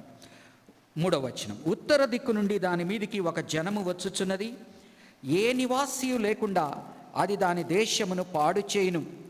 మనుష్యులేమి పశువులేమి అందరూ పారిపోవుదురు, అందరూ తరలి పోవుదురు. కాబట్టి ఏమవుతుందంటే కంప్లీట్గా కొల్లగొట్టబడుతుంది అని చెప్తున్నాడు. 4వ వచనం నుంచి 20వ వచనం వరకు కూడా, 4వ వచనం నుంచి 20వ వచనం వరకు కూడా బబులోను, ఇజ్రాయేలు మీద పడిన బబులోను గురించి మాట్లాడుతూ బబులోన్ని ఏ విధంగా కొల్లగొట్టబడుతుందో చెప్తున్నాడు. 4 నుంచి 8 వరకు, 4 నుంచి 8 వరకు బబులోను కొల్లగొట్టబడినప్పుడు ఇజ్రాయేలు దేశం అనగా ఈ దేవుని ప్రజలైన యూదా జనాంగము, ఈ 2 దేశాల, ఆ 2 రాష్ట్రాల వాళ్ళు మిగిలినారు, ఆ 2 గోత్రాల వాళ్ళు, వారిని మనము ఇజ్రాయేల్ అంటుంటాము, లేకపోతే యూదులు అంటుంటాము. ఎందుకనగా 10 తెగలు వెళ్ళిపోయిన తర్వాత ఆ ఇజ్రాయేల్ అనే పేరు ఆ 10 మందితో పోయినది. ఆ తర్వాత జూడా బెంజమిన్ని యూదా దేశము అనేవాళ్ళు. కానీ దేవుని ప్రజలు అని మాట్లాడేటప్పుడు ఇజ్రాయేల్ అని మాట్లాడతారు. కాబట్టి మీకు ముందర కూడా చెప్పాను, ప్రవక్తల గ్రంథంలో మనం చదివేటప్పుడు వారు ఇజ్రాయేలు అంటున్నప్పుడు చుట్టుపక్కల కాంటెక్స్ట్ చూడాలా. దేవుని ప్రజలు అని ఉద్దేశిస్తున్నాడా, లేకపోతే ఉత్తర దేశాన ఉన్న, ఉత్తర దిక్కున ఉన్న 10 తెగల గురించి మాట్లాడుతున్నాడా? యూదా అని మాట్లాడినప్పుడు మోస్ట్ ఆఫ్ ద టైమ్స్ ఆయన 2 గోత్రాల గురించి, అంటే ఇజ్రాయేల్ 10 గోత్రాలు పడిపోయిన తర్వాత ఈ 2 గోత్రాల గురించి మాట్లాడతాడు. అందుకని ఈరోజు మనం యూదులు అనేస్తుంటాం. ఎందుకంటే ఆ యొక్క 10 గోత్రాల వాళ్ళు చెల్లా చెదరిపోయి తెలియని వారు, ఈ 2 గోత్రాల నుంచి వచ్చిన వాళ్ళే మిగిలి ఉన్నారు. ఆ తప్పిపోయిన తెగలు ఎక్కడున్నాయో తెలియదు అనుకుంటాం. కానీ మనం బైబిల్ గ్రంథంలో ముందు చాలాసార్లు చెప్పాను, మరొకసారి నాకు, ఆ తెగల్లో చాలామంది చెల్లా చెదరైపోలేదు, వీళ్ళతో విలీనం అయిపోయారు. కానీ వాళ్ళ ఐడెంటిటీలు వాళ్ళకు ఉన్నాయి. కానీ వారు ఆ 10 గోత్రాలని అష్షూరు రాజు తీసుకెళ్ళి బయట ఇంకెక్కడనో పెట్టి వివిధ దేశాల్లో చెల్లా చెదరింపజేసి అక్కడున్న దేశాల్లో ఉన్న ప్రజల్ని తెచ్చి ఈ యొక్క 10 గోత్రాలు ఉన్న సమర్య, ఆ యొక్క 10 గోత్రాల దీనిలో పెట్టాడు. ఆ సమయంలో నెక్స్ట్ రాజులతో ఏదైతే ఈ యొక్క జెరోబాము భయపడ్డాడో, యెరూషలేము ఆలయము సదర్న్ కింగ్డమ్లో ఉన్నది కనుక నా ప్రజలు ఎగన వెళ్ళిపోతారు అని చెప్పి 2 విగ్రహాలు తయారు చేశాడో, అయినా కూడా చాలామంది మరలా తిరిగి ఆ యొక్క దీనిలో విలీనం అయిపోతూ ఉండేవాళ్ళు. కాబట్టి చెల్లా చెదరైపోయాయి అనుకున్న 10 గోత్రాలు మెజారిటీ డెఫినెట్గా వాటి ఐడెంటిటీ కోల్పోయింది చాలా వరకు. అంటే మనకు తెలియదు, దేవునికి తెలుసు. కానీ చాలామంది వీటిలో విలీనమైపోయారు. అందుకనే మనకు లూకా సువార్తలు కనుక గమనించినట్లయితే, మనం చెప్పినవే నొక్కాడిస్తున్నాను. లూకా సువార్తలు కనుక గమనించినట్లయితే ఆయన దేవుని ప్రజలకు యొక్క విమోచన కొరకు వచ్చాడు అని చెప్పినప్పుడు ఒక ఆషేరు గోత్రం నుంచి ఒక అన్నా ప్రవక్తని చూపిస్తాడు. అలాగని సిమియోను, బహుశా గోత్రం నుంచి సిమియోను చూపిస్తాడు. కాబట్టి చాలా మనం దినవృత్తాంతంలో వాటిలో చూస్తే చాలామంది 10 తెగల వాళ్ళు ఈ 2 తెగలైన యూదా బెన్యామీన్ యొక్క ప్రదేశంలోకి వచ్చి పడ్డం ప్రారంభించారు. కాబట్టి వాళ్ళ ఐడెంటిటీ వాళ్ళు కంప్లీట్గా కోల్పోలేదు. కాబట్టి ఈరోజు మనము ఈ ప్రవక్తల గ్రంథాలు చదివేటప్పుడు ఆయన ఇజ్రాయేలు అంటున్నప్పుడు యూదా అంటున్నాడంటే 2 గోత్రాల గురించి, ఇజ్రాయేలు అంటున్నా అంటే దేని గురించి మాట్లాడుతున్నాడు? 10 తెగల గురించి మాట్లాడుతున్నాడా, లేకపోతే దేవుని ప్రజలు అని ఉద్దేశించి మాట్లాడుతున్నాడని మనం జాగ్రత్త వహించవలసి ఉంటుంది. ఇప్పుడు 4 నుంచి 8 వరకు ఏం చెప్తున్నా అంటే, ఈ ఇజ్రాయేలు యూదా అని ఏవైతే చెదిరిపోయి ఉన్నాయో వాటినన్నిటిని మళ్ళా రెస్టోర్ చేస్తాను. అంటే శత్రువైన బబులోను పడిపోయినప్పుడు దాంతో ప్యారలల్గా జరిగే ఈవెంట్ ఏంటి అంటే, కన్సిక్యూటివ్గా జరిగే ఈవెంట్ ఏంటి అంటే, ఇక్కడ ఈ చెదిరిపోయిన వారు ఎవరైతే చెరలోకి పోయారో, చెదిరిపోయిన వారు ఉన్నారో వారిని మరలా నేను వారి దేశానికి చేరుస్తాను. కాబట్టి 4 నుంచి 8 వరకు చూడండి. ఆ కాలమున ఆనాటికి ఇజ్రాయేలు వారును యూదా వారును కూడి వచ్చెదరు, ఏడ్చుచు సాగుచు తమ దేవుడైన యెహోవా యొద్ద విచారించుటకై వచ్చెదరు. ఏ దేవుడినైతే నొప్పించడం వలన దూరం వెళ్ళిపోయారో ఇప్పుడు వారు దాన్ని తెలుసుకొని ఏడుస్తూ వెనక్కి వస్తారు. కాబట్టి ఒక్కొక్కసారి మన జీవితంలో జరిగేది గుర్తుపెట్టుకోండి, దేవుడు మనల్ని శిక్షణలో పెడతాడు. మన తప్పులు మనం తెలుసుకోవాలి అంటే, మన జీవితంలో మనం ముందర చేసినవి మనం అదే స్థితిలో ఉన్నప్పుడు మనం కొన్ని అర్థం చేసుకోలేము. కానీ కొంత సమయం పోయిన తర్వాత వెనక్కి తిరిగి చూసుకున్న తర్వాత నా 5 ఏళ్ల క్రితం చేసినది, నా 10 ఏళ్ల క్రితం చేసినది నేను సరిగా చేశానా లేదా అని ఆలోచించుకోగలుగుతాం. మనం ఎవరమైనా కూడా మనుషులముగా మనం తప్పు చేసినప్పుడు ఆ సమయంలో అర్థం కాదు, మనకు ఒప్పుకోను లేము. కానీ దేవుడు కొంత సమయాన్ని ఇస్తాడు మనకి. ఆ సమయంలో దేవుడు చాలా పాఠాలు నేర్పిస్తాడు. పాఠాలు నేర్పించినప్పుడు ఒక 5 ఏళ్ల క్రితమో 10 ఏళ్ల క్రితమో నేను తప్పు చేశాను అని ఒప్పుకొనిది ఇప్పుడు నువ్వు ఒప్పుకునేలా చేస్తాడు. అంటే నీకు చూడండి, మనల్ని ఎవరు బయట నుంచి ఎవరు మార్చలేరు, మనలో అవగాహన రావాలి. ఆ అవగాహన రావాలంటే ఏమవుతుంది, దేవుడు మనకు నెమరు వేసుకునే సమయం ఇస్తాడు, ఆలోచించుకునే సమయం ఇస్తాడు, పరిస్థితులను మనకు చూపిస్తాడు, వివిధ రకాలైన పరిస్థితులని. వీటి గుండా మనం వెళ్తూ ఉన్నప్పుడు మనంతట మనకు హృదయంలో మార్పు కలుగుతుంది. మనల్ని మనం అసెస్ చేసుకుంటాం, మన యొక్క తప్పుల్ని మనము బయట వారితో ఒప్పుకోకపోయినా మనతో మనం ఒప్పుకుంటాం. ఇదంతా కూడా నేను ఇలా చేసినందువలన జరిగింది అని చెప్పి మనం లోపల ఇదవుతాం. అలాగనే వీరు దేవునికి వ్యతిరేకంగా ప్రవర్తించారు గనక వీరు చెల్లా చెదరైపోయారు, చెరలోకి వెళ్ళారు. ఇప్పుడు వీరందరూ కూడా ఏడ్చుచు రొమ్ములు కొట్టుకొనుచు వెనక్కి వస్తూ ఉన్నారు. ఏ దేవుడినైతే నొప్పించామో అక్కడికి వెళ్ళినాక వికృతమైన విగ్రహారాధన వారు చూశారు. అంటే వీళ్ళు ఇక్కడ అందనట్లుగా కనపడుతున్న విగ్రహారాధన వ్యామోహించేవారు. ఎప్పుడైతే దానిలోనే ఉన్నారో, ఏదైనా ఒక దాన్ని మనం ఎక్కువ చేసామంటే వెగటుగలుగుతుంది, ఏదైనా ఒకటి మనం ఎక్కువ చేసామంటే వెగటుగలుగుతుంది. అప్పుడప్పుడు చూస్తూ ఉన్నప్పుడు, అప్పుడప్పుడు దాన్ని మనకు అందకుండా ఉన్నప్పుడు దానిలో ఇది కనపడుతుంది, అట్రాక్షన్. సో వీరు అక్కడికి వెళ్ళినప్పుడు దారుణమైన రీతిలో విగ్రహారాధనని చూశారు. కాబట్టి అప్పుడు వారి దేవుని యొక్క విశిష్టత ఏంటో వారికి అర్థమైంది. అప్పుడు వారు మారు మనస్సు పొందారు. అప్పుడు తమ దేవుణ్ణి వారు ఎంత నొప్పించారో తెలుసుకున్నారు. అప్పుడు వారు వెనక్కి, వారి పరిస్థితులు మారినందువలన వారి శత్రు రాజ్యమైన బబులోను పడిపోయినప్పుడు, వీరు ఆ సమయంలో ప్యారలల్గా వస్తున్నప్పుడు వీళ్ళ హృదయాల్లో ఆ పశ్చాత్తాపం అనేది వీరిలో ఉన్నది. ఆ కాలమున ఆనాటికి ఇజ్రాయేలు వారును యూదా వారును కూడి వచ్చెదరు, ఏడ్చుచు సాగుచు తమ దేవుడైన యెహోవా యొద్ద విచారించుటకై వచ్చెదరు. ఎన్నటికీ మరువబడని నిత్య నిబంధన చేసుకుని యెహోవాని కలిసికొందము రండని చెప్పుకొనుచు సియోను తట్టు అభిముఖులై అచ్చటికి వెళ్ళు మార్గం ఏదని అడుగుచూ వచ్చెదరు. కాబట్టి వెనక్కి వస్తారు. వచ్చినప్పుడు తామ దేవుణ్ణి మరలా తిరిగి కలుసుకోవడానికి, దేవునికి నమ్మకంగా ఉండడానికి వారు ప్రయత్నిస్తారు. కాబట్టి దేవుడు ఎప్పుడు కూడా మనకు అవకాశాలు ఇచ్చే దేవుడు. మనకు సమయం కొద్దీ చూడండి, మనకు సమయాన్ని ఇస్తాడు, సమయాన్ని ఇచ్చి ఆలోచించుకునేలా చేస్తాడు, మన తప్పులు మనం ఒప్పుకునేలా చేస్తాడు, పశ్చాత్తాపపడేలా చేస్తాడు, దేవుని విలువను నిజంగా తెలుసుకునేలా చేస్తాడు, దేవునికి దగ్గరయ్యేలా చేస్తాడు. అదే ఆయన బిడ్డల పట్ల ఆయన చేసేటువంటి గొప్ప కార్యం. 6వ వచనం, నా ప్రజలు, ఆయన బాధపడుతున్నాడు దేవుడు. వీరు వెనక్కి తిరిగి వచ్చినప్పుడు, వారు రొమ్ములు కొట్టుకుంటూ వచ్చినప్పుడు దేవుడు వారిని చూసిమా, నా ప్రజలు త్రోవ తప్పిన గొర్రెలుగా ఉన్నారు. అందుకనే కదా యెషయా గ్రంథంలో అంటాడు, మనమందరము గొర్రెల వలె తప్పిపోతిమి, ఎవరికి వారము వారి వారి విధానంగా పాపం చేసి తప్పిపోయాం కదా. యెషయా గ్రంథంలో ఏమంటాడు, నీ పాపం నీది కాదు, నా పాపము నాది, నీ పాపము నాది కాదు, నా పాపము నీది కాదు. ఒక్కొక్కరం ఒక్కొక్క రకంగా తప్పిపోతాం. అందుకని యెషయా గ్రంథం ఏమంటే ప్రతి ఒక్కరము తప్పిపోయాము, ఎవరికి ఇష్టమున్న ధోరణిలో వారు తప్పిపోయాము. కాబట్టి నా ప్రజలు త్రోవ తప్పిన గొర్రెలుగా ఉన్నారు, వారి కాపరులు కొండల మీదకి వారిని తోలుకొని పోయి వారిని త్రోవ తప్పించిరి. ఎవరయ్యా వీరిని తప్పించింది అంటే, ఎప్పుడు కూడా గొర్రెలు అనే మాట మనం విన్నప్పుడు గొర్రెలు తమంతట తాము తప్పిపోయేటువంటి ఆస్కారం ఉన్నది కనుక గొర్రెల కాపరి ఉంటాడు. అలాగని ఇజ్రాయేలీ దేశానికి కాపరిగా ఇచ్చినది ఎవరు, కాపరులు ఎవరు, మనం ఇర్మియా గ్రంథంలో ముందర చాలాసార్లు ఎక్స్ప్లెయిన్ చేశాం. ఎవరమ్మా కాపరులు అని మాట్లాడుతున్నప్పుడు వారు నలుగురు. ఒకటి వాళ్ళ రాజు, ఒకటి వాళ్ళ నాయకులు, పెద్దలు, గోత్ర పెద్దలు. మరా ఇంకోసారి అడిగినప్పుడు నా తట్టు చూడకూడదమ్మా, కనీసం చెప్పగలగాల. 50వ అధ్యాయంలోకి వచ్చాం. ఒకటి వాళ్ళ రాజు, కాపరులు అంటే వాళ్ళ మీద పెట్టబడిన నాయకత్వం. ఒకటి వాళ్ళ రాజు, రాజులు తీసుకునే నిర్ణయాలను బట్టి, రాజులు చేసే పనులను బట్టి ప్రజలు తప్పిపోయే అవకాశం ఉంది. వారి నాయకులు, పెద్దలు, వారి గోత్ర పెద్దలు, నాయకులు. ఆ తర్వాత ప్రవక్తలు, దేవుని నుంచి వాక్యం వచ్చింది అని చెప్తూ దేవుని ప్రజల్ని నడిపించవలసిన వారు దొంగ మాటలు చెప్పడము, దొంగ ప్రవచనాలు చెప్పడము, సమాధానం వీరి దేవునికి ఇష్టంగా లేకపోయినా కూడా అంత బాగానే ఉందని చెప్పి సర్ది చెప్తూ చెప్పడము, వారు ఏదైతే వినసొంపుగా ఉన్నదో వారికి అది చెప్తూ చేసేవాళ్ళని ప్రవక్తలు.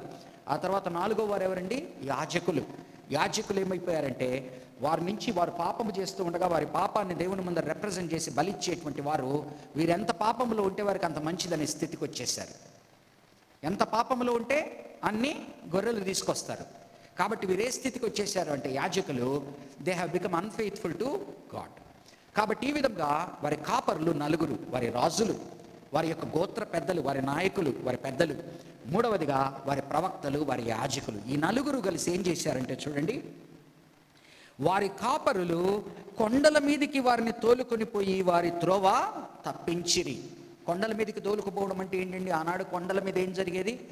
కొండకు గుట్టకొక దేవత అంటాం మనం. అంటే కొండల్లో ఏం చేసేవాళ్ళు వీరు? ఎక్కడైతే ఉన్నతమైన స్థలం ఉందో, దేవునికి దగ్గర ఉన్న స్థలం అని చెప్పి అక్కడ పోయి ఒక విగ్రహాన్ని నాటుకొని ఇది స్థాపించి అక్కడ ఇచ్చేసేవాళ్ళు. అక్కడ ఆల్రెడీ ఒక రాయి ఉందంటే ఆ రాయికి మొక్కేవాళ్ళు. తర్వాత అక్కడికి వెళ్ళి ఆ యొక్క అక్కడ ఉన్న చెట్ల మధ్యన వీరు అకృత్యమైన పనులు చేసేవాళ్ళు. ఎందుకంటే ఆ దేవతలను తృప్తిపరిచేటువంటి క్రమంలో వీళ్ళు అసభ్యమైన, అశ్లీలమైన రీతిగా వారు అక్కడ ప్రవర్తించినప్పుడు దేవుడు పైనుంచి చూసి వారికి వర్షాన్ని ఇస్తాడని, వారికి బిడ్డల్ని ఇస్తాడని, ఫర్టిలిటీ కల్ట్ ఇలాగన వారు కొండల తట్టు తీసుకుపోయారు. అంటే ఏంటంటే దేవుని నుంచి దూరం తీసుకుపోయి దేవుడు కాని వాటి తట్టు చెప్పారు. చూడండి, కావాలంటే ఒక వాక్యం చదువుతాం. 4వ అధ్యాయం హోషియా గ్రంథము. అనగా ఎందుకు కొండలు అనే దాని యొక్క ఇది దానియేలు తర్వాత హోషియా ఉంటుంది. హోషియా 4వ అధ్యాయము 13వ వచనం చదవండి. పర్వతముల శిఖరముల మీద బలులు నర్పింతురు, కొండల మీద ధూపము వేయుదురు, సింధూర వృక్షముల క్రిందను, చినారు వృక్షముల క్రిందను, మస్తకి వృక్షముల కిందను నీడ మంచిదని అచ్చటనే ధూపము వేయుదురు. అందువలననే మీ కుమార్తెలు వేశ్యలైరి, మీ కోడండ్లను వ్యభిచారులైరి. జనులు తామే వ్యభిచారులను కూడుదురు, తామే వేశ్యలతో సాంగత్యము చేయించు బలులను అర్పింతురు గనుక మీ కుమార్తెలు వేశ్యల గుట్టును బట్టి నేను వారిని శిక్షింపను, మీ కోడండ్లు వ్యభిచరించుటను బట్టి నేను వారిని శిక్షింపను. వివేచన లేని జనము నిర్మూలము అగును. ఇశ్రాయేలు, నీవు వేశ్యవు అయితే. సో కొండల మీద వెళ్ళినప్పుడు వీళ్ళు చేసే పనులు ఏంటంటే, కొండ అంటే ఎత్తైన ప్రదేశం, దేవునికి దగ్గరగా ఉన్నది. నెక్స్ట్ అక్కడ ఏదో ఒక రాయి ఒక రకంగా ఉంటుంది కదా, ఆ రాయి పైనుంచి ఆకాశం నుంచి ఊడిపడింది, అదే దేవత అని మొక్కడం. ఆ తర్వాత సింధూర వృక్షాలు, మస్తకి వృక్షాలు, చినారి వృక్షాలు, ఆ యొక్క రకరకాల వృక్షాల దగ్గర వీళ్ళు అసభ్యమైన, అశ్లీలమైన పనులు అక్కడ చేస్తూ దాన్ని ఆ దేవతలు చూసి తృప్తిపడి వారికి బిడ్డలను ఇస్తారని, వారికి పంటలను ఇస్తారని వారు కొలిచేవాళ్ళు. కాబట్టి ఈ యొక్క కాపరులు ఏం చేశారు? దేవుడు కాని మార్గంలో తీసుకెళ్ళి దీని ద్వారా మనకు ప్రాస్పరిటీ వస్తుందని నేర్పించి వీరినందరినీ దారి తప్పించేశారు. జనులు కొండకు వెళ్ళొచ్చు, తాము దిగవలసిన చోటు మరచిపోయిరి. తాము ఎక్కడ దిగాలనో అది మర్చిపోయారు. కొండల తట్టు వెళ్ళి దేవునికి దగ్గరగా ఉన్నామనుకుంటున్నారు, దేవతల ద్వారా దూరము తొలగిపోయారు. ఈ పాపమంతా ఎవరి మీద మోపుతున్నాడండి? ఈ యొక్క బ్లేమ్ అంతా ఎవరి మీద పెడుతున్నాడు? వారి కాపరుల మీద పెడుతున్నాడు. ఎందుకంటే వీళ్ళు గొర్రెలు. వీరికి నాయకులను ఇచ్చింది, గోత్రపు పెద్దలను ఇచ్చింది దేనికంటే మంచి మార్గంలో నడపడానికి వారిని నడిపించాడు. వారే వీరిని తప్పించేశారు. ఆనాటికి ఈనాటికి జరిగేది కూడా అదే. ఆనాటి నుంచి ఈనాటి వరకు కూడా జరిగేది అదే. ఎవరైతే దేవునితో దగ్గరగా ఉండాలని ఉన్నారో వారి మాటకు ఒక విలువ కలిగిన తరువాత, వారి మాట వేదవాక్ అయినప్పుడు దాన్ని బట్టి కింద వారిని మంచి మార్గంలో నడపవలసింది బాగా చెడిపేసేటువంటి వారు చాలామంది తయారవుతారు. ఇదంతా కూడా పాపమును బట్టి జరిగేది. 7వ వచనం, కనుగొనిన వారందరూ వారిని భక్షించుచు వచ్చిరి. ఎప్పుడైతే దేవుణ్ణి వదిలేసి ఈ గుట్టకు పుట్టకు వెళ్తారో ఏం జరుగుతుందండి? దేవుడు వారికి దూరం అయిపోతాడు. అప్పుడు వారందరికీ కూడా ప్రే అంటాం, అంటే అందరికీ కూడా ఎర్రైపోతారు, వాళ్ళు బలైపోతారు. వారి శత్రువులు అంటున్నారు, వీరిలా కూలుతూ ఉంటే వారి శత్రువులు ఏమంటున్నారంటే మేము గెలిచామనే దానికన్నా వాళ్ళు ఏమంటున్నారు చూడండి. కనుగొనిన వారందరూ వారిని భక్షించుచూ వచ్చిరి. వారి శత్రువులు ఏమంటున్నారంటే మేము అపరాధులము కాము, మీరు న్యాయమునకు నివాసమును తమ పితరులకు నిరీక్షణ ఆధారమునకు యెహోవా మీద తిరుగుబాటు చేసినందున ఇది వారికి సంభవించనని చెప్పారు. ఎదుటివారు అంటున్నారు మీ దేవుడిని నమ్ముకోకుండా మీరు వాటి వెనక వీటి వెనక పడినందువల్ల ఇదైందని చెప్పి వారిని అంటా ఉన్నారు. ఈరోజుకి కూడా అంతే కదా. ఏమయ్యా క్రైస్తవులైన వారు మీరు ఎలా ఉండాలి? చాలాసార్లు ఈ మాట వింటుంటాం. ఏదైనా తగువులు వచ్చి పోలీస్ స్టేషన్కి వెళ్ళినప్పుడు కానీ, ఏదైనా తగువు వచ్చి కోర్టుకు వెళ్ళినప్పుడు కానీ, అక్కడ వాళ్ళు ఎక్స్పెక్ట్ చేసేది ఏంటంటే ఇది మీ నుంచి ఎక్స్పెక్ట్ చేయడం లేదయా అంటారు. పాస్టర్ అనే వాళ్ళు ఎలా ఉండాలి సార్ అంటారు. క్రైస్తవులైన వారు మీరు ఎలా ఉండాలి సార్ అంటారు. ఏం జరుగుతూ ఉన్నది? మనం మన దేవుణ్ణి అవమానపరిచినప్పుడు, మన దేవుణ్ణి మనం వదిలేసినప్పుడు, ఆయన మనల్ని వదిలేసినప్పుడు, మనం ఇటువంటి పనులు చేసినప్పుడు బయట వారు మనల్ని అవహేళన మాటలతో మాట్లాడతారు. మీరు న్యాయమునకు నివాసమును తమ పితరులకు నిరీక్షణ ఆధారమునకు యెహోవా మీద తిరుగుబాటు చేసినందున ఇది వారికి సంభవించినని చెప్పుదురు. బబులోనులో నుండి పారిపోవుడి, కల్దీయుల దేశములో నుండి బయలువెళ్ళుడి, మందలకు ముందు మేకపోతలు నడుచున్నట్లు ముందర నడువుడి. ఇప్పుడు దేవుడు మరలా తిరిగి అవకాశం ఇచ్చాడు.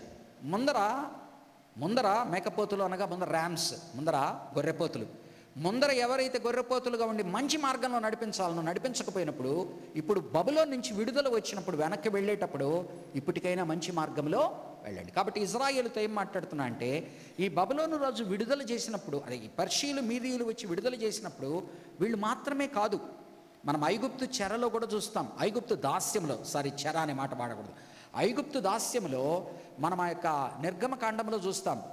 వీరు బయటికి వచ్చినప్పుడు వీరితో పాటు ఎంతోమంది వచ్చి వారు కూడా వీళ్ళతో విలీనమయ్యారు. కాబట్టి ఏదైతే 6 లక్షల కాల్బలమో అని చెప్తాడో, ఆనాడు మనం కనుక ఆ వాక్య భాగాలు చదివితే ఎంతోమంది వీరితో మేము కూడా మీతో వస్తామని వచ్చారు, కాలక్రమేణా వీళ్ళతో కలుపుకున్నారు. కాబట్టి ఇప్పుడు ఏమంటున్నా అంటే, మీరు బయటికి వెళ్ళేటప్పుడు ఒకనాడు మీ నాయకులు మిమ్మల్ని, మీ కాపరులు మిమ్మల్ని మంచిగా నడిపి ఉండవలసింది, వారు నడపలేదు, మీరు ఈ స్థితికి వచ్చారు. ఇప్పుడు మరలా విడుదల పొందుతున్నారు. విడుదల పొందిన తర్వాత ఇప్పటికైనా కూడా ఇజ్రాయేలు జనాంగము వేరే వారికి మాదిరిగా మార్గదర్శకంగా ఉండేటట్టుగా మీరు గొర్రెపోతులుగా ముందుండి వారిని నడిపించండి. అందుకని ఇజ్రాయేల్కి ఇవ్వబడిన మ్యాండేట్ ఏంటండి? ఇజ్రాయేల్కి ఇచ్చిన మ్యాండేట్ ఏంటి? ఆయన రాజసమూహం అన్నప్పుడు ఏంటి? మీరు వేరే వారికి, అంటే యాజకుడు ఇజ్రాయేలీ జనాంగానికి సంబంధించిన పాపాన్ని దేవుని ముందర పెట్టి క్షమాపణ అడుగుతాడు. వీరు యాజక సమూహంగా ఏ విధంగా ఉండాలంటున్నాడు? వీరు దేశాలకందరికీ కూడా వీరు యాజక సమూహంగా ఉండాలి. ఆ తర్వాత వీరి రాజ్యము నిజమైన రాజ్యము, దేవుని రాజ్యం ఎలా ఉంటుందో ఆ రాజుల్లాగా వీళ్ళు ఉండాలి. అందుకని ఆయన రాజు, వీళ్ళు ఎప్పుడైతే సమూయేలు గ్రంథంలో రాజును అడుగుతాడో ఆయన బాధపడడానికి గల కారణము, దేవుడు కానీ సమూయేలు కానీ బాధపడడానికి గల కారణము, వీళ్ళు నన్ను రాజుగా కాక ఏలోకమందున్న మనుష్యుని రాజుగా చేసుకొని, అది కూడా ఎవరిని చూసండి? చుట్టుపక్కల వాళ్ళను చూసి మేము కూడా ఇలా ఉండాలి అని అన్నారని ఆయన హృదయం ఎంతో నొప్పించబడుతుంది. కానీ ఆయన ఒక మాట అంటాడు, చాలా మంచి మాట, ఎప్పుడు మనం గుర్తుపెట్టుకోవాలా. వదిలేయ వాళ్ళని అంటాడు, వదిలేయ వాళ్ళని, వాళ్ళకి కావాల్సింది వాళ్ళకి ఇచ్చేసేయ అంటాడు, వాళ్ళకి కావాల్సింది వాళ్ళకి ఇచ్చేసి. సమూయేలు బాధపడతా ఉంటాడు, అయ్యా వారు నిన్ను కాదన్నారు, నన్ను ప్రవక్తకు కాదన్నారండి. వారు నిన్ను కాదని లేదా, అయ్యా వారు నన్నే కాదన్నారు, నాకు లేని బాధ నీకెందుకు, వారిని వదిలేసాయి, వారికి రాజునిచ్చేసాయి. రాజు ఏమేమి చేస్తాడో చెప్పి వదిలేసాయి, అంతే. రాజు ఏమేమి చేస్తాడో చెప్పి వదిలేసాయి. ఆ తర్వాత వాళ్ళ ఇష్టాన వాళ్ళని పోని. ఆయన ఒప్పుకోని రాచరికాన్ని కూడా 450 ఏళ్ళు కాపాడాడు. అక్కడ ఒక నమ్మకస్తుడైన దావీదుని ఎన్నుకున్నాడు. ఆ దావీదు ద్వారా, అంటే ఆయన ఒక మాట ఇస్తే తప్పని దేవుడు, కానీ తనను తిరస్కరించి వేరే మార్గంలో పోతున్న వారికి ఎనఫ్ వార్నింగ్స్ ఇస్తాడు. ఇది జరగబోయేది. వినకుండా పోతానంటే అతను వదిలేస్తాడు కదా. దేవుని యొక్క నైజం అది. మందలకు ముందు మేకపోతలు నడుచున్నట్లు ముందర నడువుడి, ఉత్తర దేశము నుండి మహాజనముల సమూహమును నేను రేపుచున్నాను, బబులోనునకు విరోధముగా దానిని రప్పించుచున్నాను. ఆ జనులు దాని మీదకి యుద్ధ పంక్తులు తీర్చుచున్నారు, వారి మధ్య నుండియే అమ్మ పట్టబడును. ప్రజ్ఞగల బలాఢ్యులు దోపుడు సొమ్ము పట్టుకొనక మరలని రీతిగా వారి బాణములు అమోఘములై తిరిగి రాకుండాను. మనం ఏం మాట్లాడుతున్నాం? ఇజ్రాయేల్ గురించి 4 నుంచి 8 వరకు చూసాం. అలాగనే 17 నుంచి 20 వరకు చూడండి, అదే థీమ్. 17 నుంచి 20 ఇజ్రాయేలు వారు చెదిరిపోయిన గొర్రెలు, సింహములు వారిని తొలగగొట్టెను. అనగా లోపల నుంచి వీరి కాపర్లు చెడిస్తే బయట నుంచి వచ్చిన వారు వీళ్ళని పిక్కుదిన్నారు. అర్థమవుతుంది కదండి.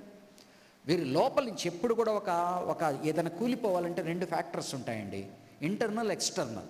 ఇంటర్నల్గా వీళ్ళ మీద పెట్టబడిన ఆత్మీయ నాయకత్వం వీరిని దారి తప్పించింది. ఎక్స్టర్నల్గా ఈ ఆపర్చునిటీని చూసుకొని బయట నుంచి ఉన్న వారందరూ కూడా వీళ్ళు ఎరగా బలిగా అయిపోయారు.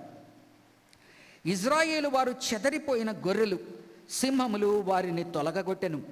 మొదట అష్షూరు రాజు వారిని భక్షించెను. కడపట బబులోను రాజు అయిన ఈ నెబుకద్నెజరు వారి ఎముకలను నలగగొట్టుచున్నాడు. అష్షూరు రాజు వచ్చాడు, 10 గోత్రాలు, అంటే బాగా మంచి మాంసమును, అంటే బాగా 10 గోత్రాలంటే ఎక్కువ కదా, తీసుకున్నాడు. మిగిలిన ఎముకలు ఏవైతే మిగిలి ఉన్నాయో వాటిని ఏం చేశాడు బబులోను రాజు, ఆ బొమికల్ని కూడా చేస్తున్నాడు. మొదట అష్షూరు రాజు వారిని భక్షించెను. కడపట బబులోను రాజు అయిన ఈ నెబుకద్నెజరు వారి ఎముకలను నలగగొట్టుచున్నాడు. కావున ఇజ్రాయేలు దేవుడును సైన్యములకు అధిపతియగు యెహోవా ఇలాగు సెలవిచ్చుచున్నాడు, అష్షూరు రాజును నేను దండించినట్లు, చరిత్రలో ఆల్రెడీ 10 గోత్రాల మీద వచ్చిన అష్షూరు రాజును ఆయన నామరూపాలు లేకుండా తీసేశాడు కదా. హిజ్కియా సమయంలో చూస్తాం, అతను వచ్చి ప్రగల్భాలు పలుకుతాడు. అష్షూరు రాజు సేనాధిపతులు ఒక్క దూత 185,000 మందిని చంపివేస్తాడు. ఈ అష్షూరు రాజు వెనక్కి వెళ్ళి తన గుడిలో తన దేవతను పూజించుకుంటున్న సమయంలో తన కొడుకులైన వారు ఆయన్ని చంపేస్తారు. చిన్నగా అష్షూరు రాజు యొక్క డామినెన్స్ తగ్గిపోతుంది.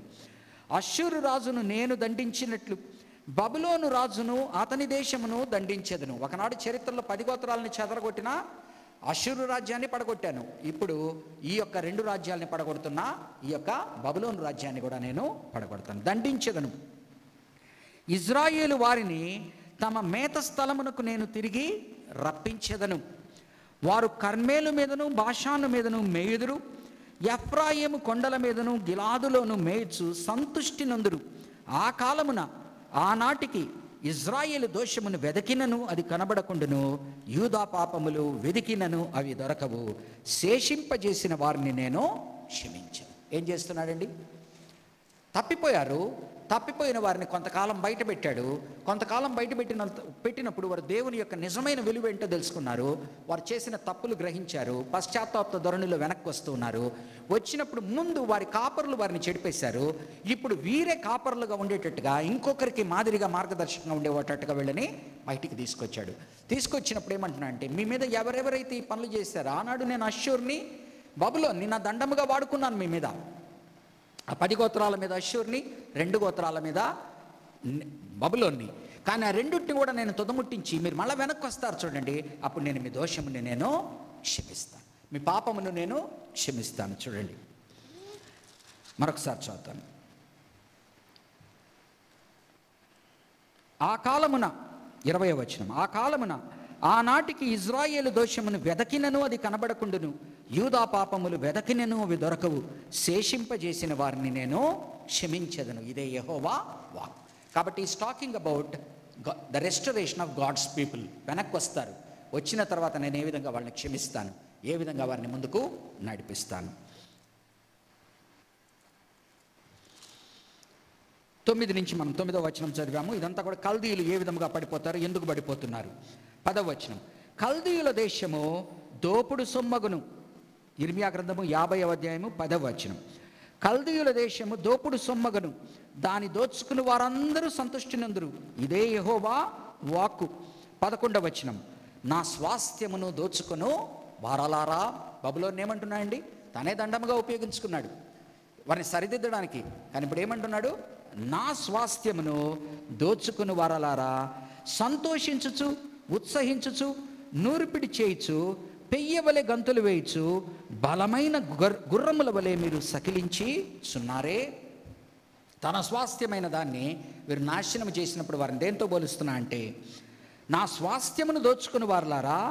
దోచుకునే సమయంలో వీళ్ళు ఎలా ఉన్నారు?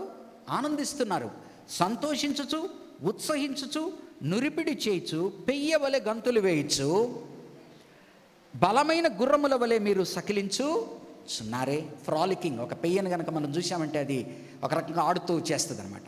అలాగనే ఒక గుర్రాన్ని చూసామంటే అది సకిలిస్తుంది. అంటే ఏదైతే ఇంకొకరిని చూసి సకిలించడం, గుర్రం సకిలించడం, ఇదంతా దేని చెప్తుంది? ఇంకొకరిని చూసి అవమానకరంగా, డెరిషన్ అంటే హేళన చేసేటువంటి ఆలోచన. మీ తల్లి 12వ వచనం, మీ తల్లి బహుగా సిగ్గుపడును, మిమ్మును కన్నది తెల్లబోవును. బబులోను గురించి మాట్లాడుతున్నాడు. ఇదిగో అది జనములన్నిటిలో అతి నీచ జనమగును, అది ఎడారియు ఎండిన భూమియు అడవియు నగును. యెహోవా రౌద్రమును బట్టి అది నిర్జనమగును, అది కేవలము పాడైపోవును. చూడండి, ఇక్కడ మనం గమనించవలసింది, ఇజ్రాయేల్ నా స్వాస్థ్యము అంటున్నాడు. ఆ తర్వాత 13వ వచనంలో ఇదంతా ఎందుకు జరుగుతుందంటే, యెహోవా రౌద్రమును బట్టి. ఎవరి మీద? బబులోను మీద.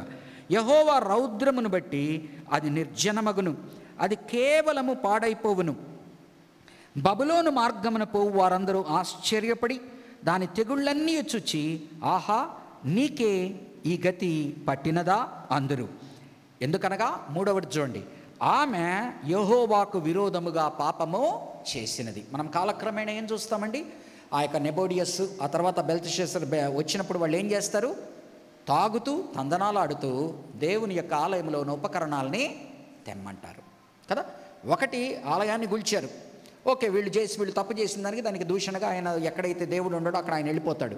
కానీ ఆ పాపమును వాళ్ళకి అంటగడుతూ ఉన్నాడు, ఏదైతే మీరు ఆనాడు కూల్చారు. ఆ తర్వాత వచ్చి బెల్తెషస్సర్ని మనం చిన్నగా చూసామంటే ఏం చేస్తున్నాడు, అతను తాగి తందనాలు ఆడుతూ తన ఉపపత్నులతో, భార్యలతో, అంత వేశ్యలతో కలిసి ఆ యొక్క వాళ్ళకున్న బంగారు వెండి ఉపకరణములు చాలదన్నట్లు బయట నుంచి వాటిని కూడా తెమ్మట్టుండి. అదే రాత్రే కదా ఆయనకి చేయి కనపడేది, మెనే టెకెల్ ఉపార్సిన అనే మాట కనపడేది. కాబట్టి సో ఈ చరిత్ర తెలిసినట్టుగా మనము ఆయన ముందు ప్రవచిస్తున్నాడు. ఈరోజు చరిత్ర తెలిసిన వాళ్ళముగా మనం వెనక్కి తిరిగి దాన్ని చూసుకుంటే దేవుడు ఎంత గొప్ప కార్యాలు చేస్తాడు, ఆయన మాటలు ఎలాగునా నెరవేరుస్తాడు. ఆమె యెహోవాకు విరోధముగా పాపము చేసినది. విల్లు త్రొక్కువారలారా, మీరందరూ బబులోనుకు విరోధముగా దాన్ని చుట్టూ యుద్ధ పంక్తులు తీర్చుడి, ఎడతెగక దాని మీద బాణములు వేయుడి, చుట్టూ కూడి దానిని బట్టి కేకలు వేయుడి. అది లోబడ నొప్పకొనుచున్నది, దాని బురుజులు పడిపోవచ్చున్నవి, దాని ప్రాకారములు విరగగొట్టబడుచున్నవి. ఇది యెహోవా చేయు ప్రతీకారము. ఏమంటున్నా అండి, నెంబర్ 1, నా స్వాస్థ్యమును దోచుకుని వారలారా, వారి మీద ఏం చూపిస్తానంటున్నాడు 13వ వచనంలో, యెహోవా రౌద్రమును బట్టి. 14వ వచనం, ఆ తప్పేంటంటున్నాడు, ఆమె యెహోవాకు విరోధముగా పాపము చేసినది.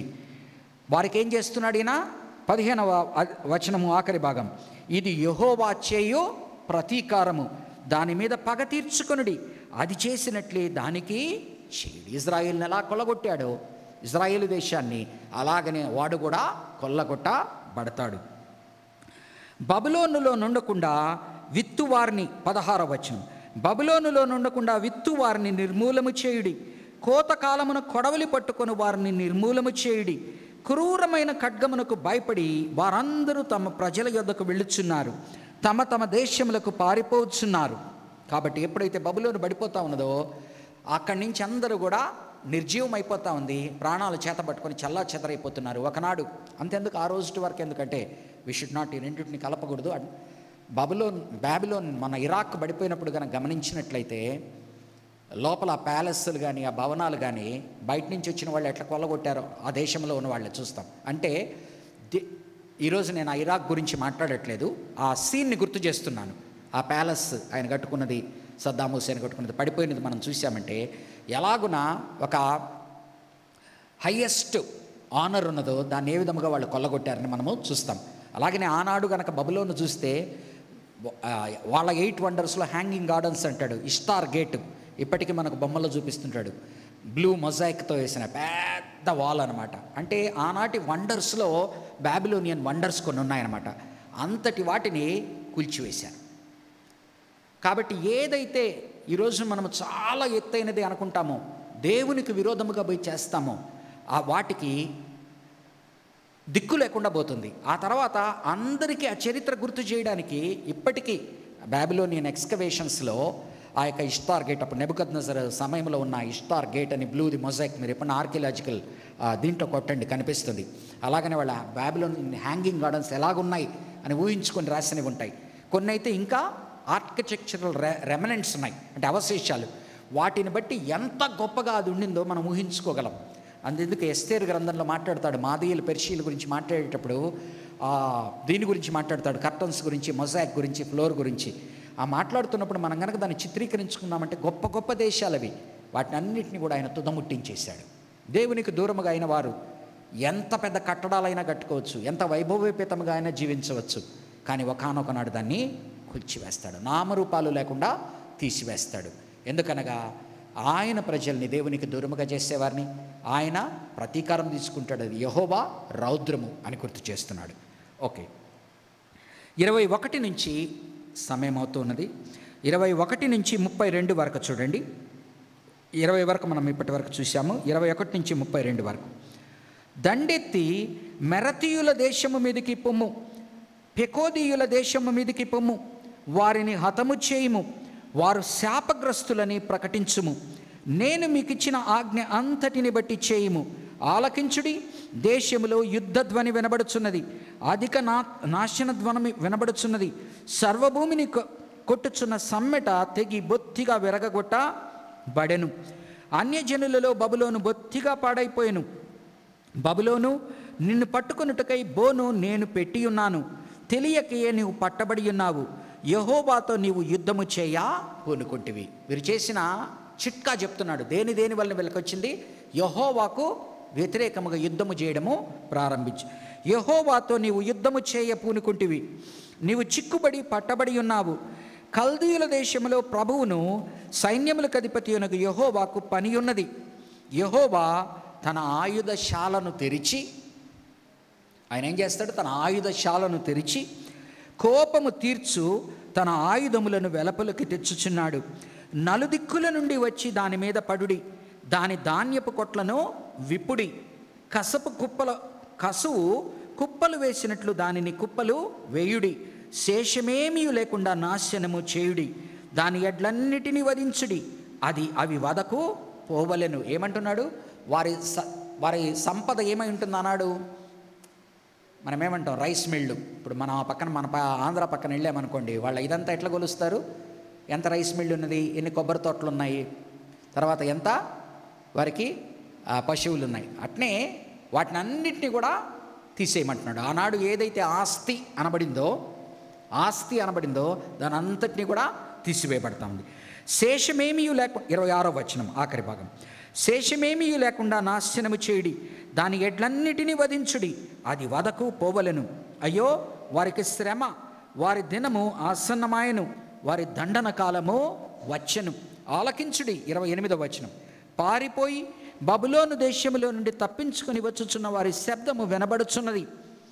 మన దేవుడగు యెహోవా చేయు ప్రతీకార సమాచారమును, తన ఆలయ విషయమై ఆయన చేయు ప్రతీకార సమాచారమును సియోనులో ప్రకటించుడి.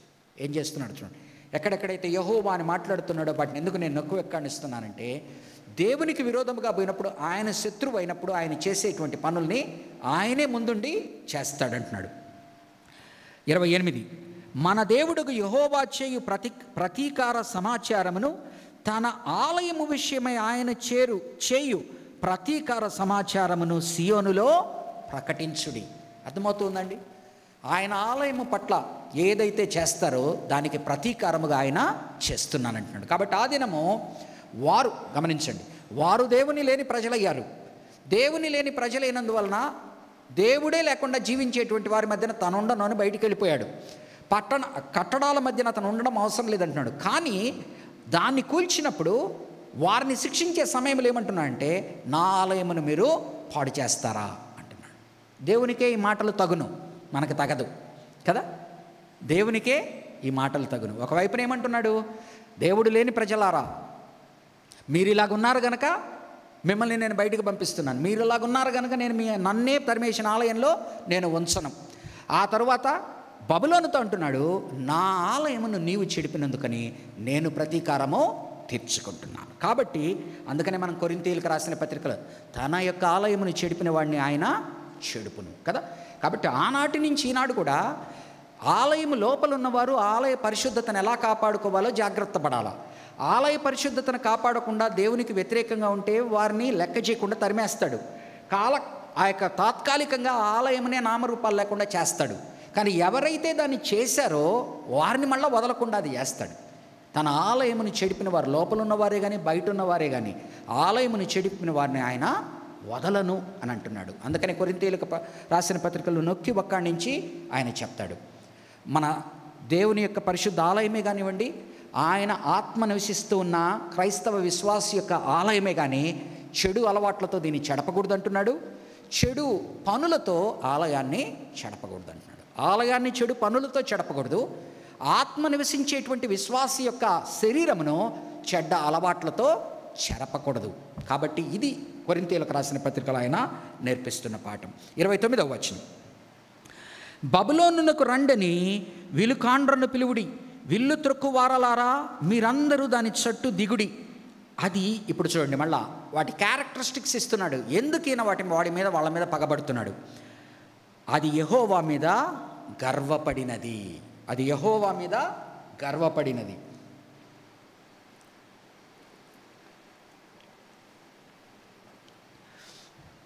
అది యెహోవా మీద గర్వపడినది. ఇజ్రాయేలు పరిశుద్ధ దేవుని మీద గర్వపడినది. దానిలో నొక్కడును తప్పించుకొనకూడదు. దాని క్రియలను బట్టి దానికి ప్రతీకారము చేయుడి. అది చేసిన పని అంతటిని బట్టి దానికి ప్రతీకారము చేయుడి. కావున ఆ దినమున దాని యవనస్తులు దాని వీధులలో కూలుదురు, దాని యోధులందరూ తుడిచివేయబడదురు. ఇదే యెహోవా వాక్కు. ప్రభువును సైన్యములకు అధిపతియునగు యెహోవా వాక్కు ఇదే. 31వ వచనం. గర్విష్ఠుడా, నేను నీకు విరోధినై ఉన్నాను. నీ దినము వచ్చుచున్నది, నేను నిన్ను శిక్షించు కాలము వచ్చుచున్నది. 32వ వచనం. గర్విష్ఠుడు తొట్టిల్లి కూలును, అతని లేవనెత్తు వాడెవడునూ లేకపోవును. నేను అతని పురములలో అగ్ని రాజబెట్టదను, అది అతని చుట్టుపక్కలన్నిటినీ కాల్చి వేయను. 29 నుంచి 32 వరకు ఏం మాట్లాడుతున్నట్టు ఇంకో క్యారెక్టర్ వాళ్ళలో ఉన్నది. ఆ క్యారెక్టరిస్టిక్ ఏంటంటే గర్వము, గర్విష్ఠితనము. ఈరోజు ఎవరైతే, అందుకనే వాక్యం అంటుంది, ఎవరైతే తమను తాము హెచ్చించుకుంటారో వారు తగ్గించబడతారు. కాబట్టి ఎవరైతే దేవుని యందు దేవుని బిడ్డలైన వారు, దేవునిలో ఉన్నవారు మాట్లాడేటువంటి తగ్గింపు గుణపు మాటలు కానీ, తమను తాము తగ్గించుకోకుండా హెచ్చించుకొని గర్వముగా మాట్లాడేది కొన్ని రోజులు నడిచిపోతుందేమో, కానీ పరిశుద్ధ గ్రంథం పదే పదే హెచ్చరిస్తూ ఉన్నది, గర్వం అనేది చాలా చాలా డేంజరస్. కాబట్టి ఎవరమైనా కూడా మనం అందులో దేవుని బిడ్డలమైన వారము, దేవుని పరిచర్యలో ఉన్నవారము, సేవకులుగా ఉన్నవారము మనం ఇంకా అర్థం చేసుకోవాలి. దేవుని మన తల ఎప్పుడు కూడా ఎత్తి, దేవుడు మన ఎత్తైన కను బొమ్మలను కానీ, ఎత్తైన బ్రుకుటి ముడిని కానీ తల ఎత్తి మెడ ఎత్తి మాట్లాడేటువంటి దీన్ని మన ఏదైతే ముఖ కవళికల్లో కనపడుతుందో అది దేవుడు కనుక గమనించాడంటే అది మంచిది కాదు. కొంతకాలం ఓపిక పడతాడు, వార్నింగ్ ఇస్తాడు, రకరకాలుగా మనకు తెలియపరుస్తాడు, రకరకాలుగా మిత్రుడి ద్వారా తెలియపరుస్తాడు, శత్రువు ద్వారా తెలియపరుస్తాడు, పరిస్థితుల ద్వారా తెలియపరుస్తాడు, జీవితంలో కుటుంబంలో ఉన్న కొన్ని పరిస్థితుల ద్వారా తెలియపరుస్తాడు. మనం కనుక జాగ్రత్త పడి తగ్గించుకొని మారితే మనకు మంచిది, మారకపోతే అది వినాశనానికే దారితీస్తుంది. కాబట్టి 29 నుంచి 32 వరకు గర్వము అనే దాన్ని చూపిస్తూ, అది యెహోవా మీద గర్వపడినది, ఇజ్రాయేలు పరిశుద్ధుని మీద గర్వపడినది. 31వ వచనం. గర్విష్ఠుడా, నేను నీకు విరోధినై ఉన్నాను. 32వ వచనం. గర్విష్ఠుడు తొట్టిల్లి కూలును, అతని లేవనెత్తువాడు ఒకడునో లేకపోవును. దేవుడు పడగొట్టినప్పుడు పక్కన ఎవ్వరు సహాయానికి ఇంకా రారు, నీకు సహాయం చేసేవారే ఉన్నారు. కాన్స్టెంట్గా కాలక్రమేణా నువ్వు కోల్పోతావు, అన్నిటిని ఒకటొకదాన్ని కోల్పోయి ఆఖరికి ఒంటరివాడివి అయిపోతావు. నీ చుట్టూ ఎవరూ లేకుండా చేస్తాడు దేవుడు. నువ్వు పడిపోయినా కూడా వెనక చేరి పడిందే మంచిదైందనో, లేకపోతే వాడు చేశాడు కనుక పడ్డాడనో ఇటువంటి మాటలు పడవలసిన పరిస్థితి వస్తుంది. ఆ స్థితికి మనము తెచ్చుకోకూడదని ఈరోజు మనందరితో కూడా మాట్లాడుతున్నాడు. ఎప్పుడు మనము తగ్గింపు గుణం కలిగిన వాళ్ళమై ఉండాలి, కృప కలిగిన పలుకులు పలికేటువంటి వారు మృదువుగా ఉండాలి. ఒకవేళ మనకేదైనా అవమానం జరిగిన దాన్ని తాళుకొని ముందుకు పోయే వాళ్ళగా ఉండాలి. కానీ మనం గర్వపడుతూ ఇచ్చిన కొంతపాటి దాన్ని చూసుకొని రెచ్చిపోతూ ఉంటే దేవుని అంటారు కదా, అంటే మాటలు ఏమనుకో, హనుమంతుడి ముందర కుప్పిగంతులు అంటారు, హనుమంతుడి ముందర కుప్పిగంతులు. సో మనం చేసే పనులంతా ఎట్లుంటాయంటే దేవుని ముందర మనము పిల్ల టపాకాయల పనులు చేస్తూ ఉంటాం, ఆయన చూసి ఒకరోజు మొత్తుతాడు. ఆ పరిస్థితికి మనం ఎవ్వరము కూడా మనల్ని తెచ్చుకోకూడదు. 34 నుంచి చదువుతున్నాను. 33. సైన్యములకు అధిపతి యెహోవా ఇలాగూ సెలవిచ్చుచున్నాడు, ఒకడును తప్పకుండా ఇజ్రాయేలు వారును యూదా వారును బాధింపబడిరి. వారిని చెరపట్టిన వారందరూ వారిని గట్టిగా పట్టుకొనుచున్నారు. వారిని పోనిచ్చుటకు సమ్మతింపరు. వారి విమోచకుడు బలవంతుడు. ఒకనాడు ఏమైందండి, ఐగుప్తు సమయంలో ఫరో వీళ్ళని వెళ్ళగొట్టకుండా ఉంటే ఏం చేశాడు, ఆయనే దిగి వచ్చాడు, కంప్లీట్గా ఫరో కొడుకుని చంపే స్థితికి వచ్చేసాడు కదా. కాబట్టి విమోచిస్తాడు. ఏం చేస్తున్నాడు, ఒకడును తప్పకుండా ఇజ్రాయేలు వారును యూదా వారును బాధింపబడిరి. వారిని చెరపట్టిన వారందరూ వారిని గట్టిగా పట్టుకొనుచున్నారు. వారిని పోనిచ్చుటకు సమ్మతింపరు. వారి విమోచకుడు బలవంతుడు. వారిని పోనివ్వని వారిని ఆయన సమ్మతించడు. వారిని పోనిచ్చుటకు వారు సమ్మతింపరు. వారి విమోచకుడు బలవంతుడు. సైన్యములకు అధిపతి యెహోవా అని ఆయనకు పేరు. భూమికి విశ్రాంతి కలుగజేయుటకును బబులోను నివాసులకు కలవరపెట్టుటకును పరచుటకును ఆయన బాగుగా వాదించి వారి వ్యాజ్యమును కడముట్టించును. యెహోవా మాట ఇదే. కల్దీయులను బబులోను నివాసులను దాని అధిపతులను జ్ఞానులను కత్తిపాలగుదురు. 36వ వచనంలో కొత్తది యాడ్ చేస్తూ ఉన్నాడు చూడండి, ఎన్నెన్ని మాట్లాడుతున్నాడు. వారు ఎలాంటి వారంట? ప్రగల్భములు పలుకువారు, ఖడ్గవశులై పిచ్చివాండ్రు అగుదురు. గర్వం ఒక ఎత్తు, ప్రగల్భాలు ఇంకొక ఎత్తు. చేయలేనివి కూడా చేస్తానని చెప్పడం, తనకు కానివి తనకు ఆపాదించుకోవడం, ఇలా మాట్లాడడం ప్రగల్భాలు. గర్విష్ఠ ఏం చేస్తాడండి? తనను తాను హెచ్చించుకుంటాడు, రకరకాలుగా మాట్లాడుతాడు వాడితో. ప్రగల్భాలు అంటే ఏంటి? చేయలేని వాటిని కూడా చేస్తానని చెప్పి అవి ఇవి మాట్లాడుతూ ఉంటాడు కదా. ప్రగల్భములు పలుకువారు ఖడ్గవశులై పిచ్చివాండ్రగుదురు. బలాఢ్యులు నిర్మూలమగు వరకు ఖడ్గము వారి మీద పడును. ఖడ్గము వారి గుర్రముల మీద పడును, వారి రథముల మీద పడును. ప్రగల్భాలు పలికే వారి మీద ఏం చేస్తానంటున్నాడండి ఆయన? చూడండి, వారు దేన్నైతే బలముగా అనుకుంటారో వాటి మీద పడతానంటున్నాడు. చూడండి, ప్రగల్భములు పలుకువారు ఖడ్గవశులై పిచ్చివాండ్రగుదురు. బలాఢ్యులు నిర్మూలమగు వరకు ఖడ్గము వారి మీద, ఎవడైతే బలవంతుడు అనుకుంటున్నాడో వాడు పడేంత వరకు ఖడ్గము. మనం దీంట్లో చూస్తుంటాం, ఒకసారి కోస్తే చెక్కపోతే ఏం చేస్తుంటారు? అట్లా బలాఢ్యులు అనుకున్న వాడిని ఆయన పడేంత వరకు కొడతాడు. బలాఢ్యులు నిర్మూలక వరకు ఖడ్గము వారి మీద పడును. ఖడ్గం ఎలా పడుతుందండి వారి మీద? వారు దేని చూసి అతిశయపడతా ఉన్నారు? వారి గుర్రముల మీద పడును, వారి రథముల మీద పడును. ఏదైతే వారి బలము అనుకుంటున్నారో, గుర్రాలు రథాలు అన్నాడు, వాటి మీద. అంటే ఈరోజు మనం ఏదైతే మిలిటరీ ఆర్సనల్ని, మిలిటరీ పవర్ అనుకుంటామో వాటి మీద, అంటే మనకు ఏదైతే బలము అనుకుంటామో, బలగము అనుకుంటామో దాని మీద ఆయన పడతాడు. ఖడ్గము వారి గుర్రముల మీద పడును, వారి రథముల మీద పడును. ఖడ్గము వారి మీదికి దిగుట చేత దానిలోనున్న పరదేశులు స్త్రీల వంటి వారు అగుదురు. అది దాని నిధుల మీద పడగా. ఇంకోటి ఎందుకు మనం గర్వపడేవాడు, ప్రగల్భాలు చెప్పేవాడు దేన్ని చూసి చేస్తా అండి? తన బలాన్ని బట్టి, బలగాన్ని బట్టి. రెండోది ఏం చేస్తాడు? వాడికున్న డబ్బును బట్టి, వాడికున్న పరపతిని బట్టి కదా. అది దాని నిధుల మీద పడగా అవి దోచుకొన పడును. బ్యాంక్ బ్యాలెన్స్ సూట్ చేస్తే కదా అయిపోతుంది. అది దాని నిధుల మీద పడగా అవి దోచుకొనబడును. నీళ్లకు ఎద్దడి తగులును, అవి ఇంకిపోవును. ఏం మాట్లాడుతున్నా అంటే, ఏదైతే మనల్ని మనం హెచ్చించుకునేది ఏంది? నా దగ్గర అది ఉంది, ఇది ఉంది, నా దగ్గర ఇది ఉంది, అది ఉంది. బలం దాన్ని తీసేస్తాడు. మనం దేన్ని చూసి హెచ్చించుకుంటాము? నా దగ్గర ఇంత డబ్బులు ఉన్నాయి, నా దగ్గర అంత డబ్బులు ఉన్నాయి, నేను ఇది చేయగలను, ఇది కొనేయగలను, అది చేసేయగలను అనుకుంటాం. దాన్ని తీసేస్తాడు. అది దాని నిధుల మీద పడగా అవి దోచుకొనబడును. నీళ్లకు ఎద్దడి తగులును, అవి ఇంకిపోవును. ఇంకోటి ఏం చేస్తా అండి? ఈరోజు బాగా పొలాలు పంటలు ఉండేవాళ్ళు, అది బీడయింది అనుకోండి, నీళ్లు రావట్లేదు అనుకోండి, ఏమైపోతాయండి పొలాలు పంటలు? ఈరోజు గోదావరి పక్కన వెళ్తే పచ్చని పొలాలు అంటాం. ఎక్కడి నుంచి వారు దేని మీద ఆధారపడుతున్నారు? వాళ్ళ నీరు. అదే కొన్ని ప్రదేశాల్లో అట్లా పోతూ ఉంటే మనకు బీడు కనిపిస్తుందంటే బాగా కనిపించదు, ఎర్రగా రాయలసీమ కానివ్వండి, ఒకనాడు తెలంగాణలో కానివ్వండి, ఇలా ఉండేది. అది చూసినప్పుడు ఏం జరుగుతుంది? వాటికి అంత కారణం ఏంటి?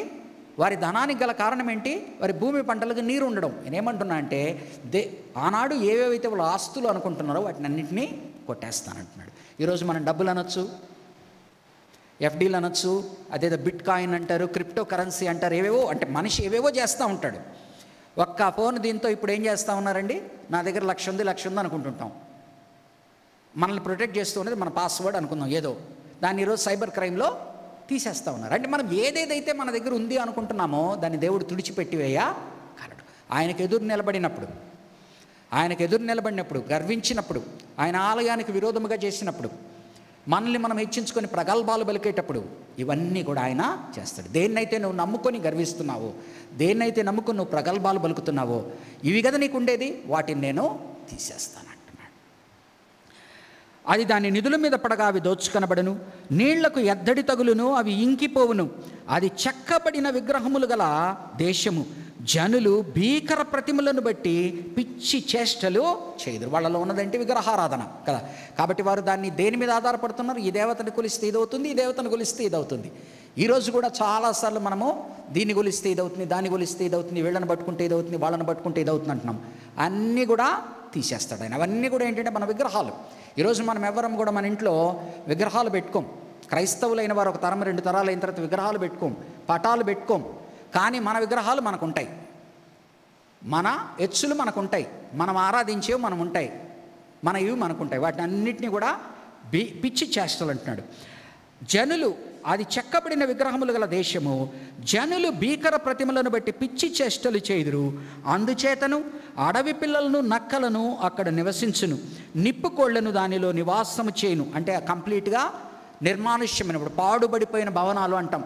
అక్కడ కూర్చొని రాత్రి చెడ్డ పనులు జరుగుతుంటాయి, జూదము తాగుడు జరుగుతూ ఉంటాయి.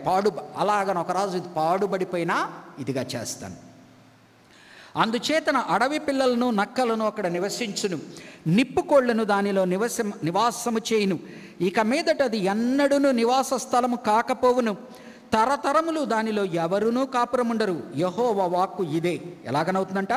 సోదోమును గొమొర్రాను వాటి సమీప పట్టణములను దేవుడు నాశనము చేసినప్పుడు జరిగిన రీతిగా ఎవడునూ అక్కడ కాపురము ఉండకపోవును, ఏ నరుడును దానిలో బస చేయుడు. జనులు ఉత్తర నిర్మానుష్యమైపోతుంది, నిర్జనమైపోతుంది, దిక్కులేని దివాణమైపోతుంది.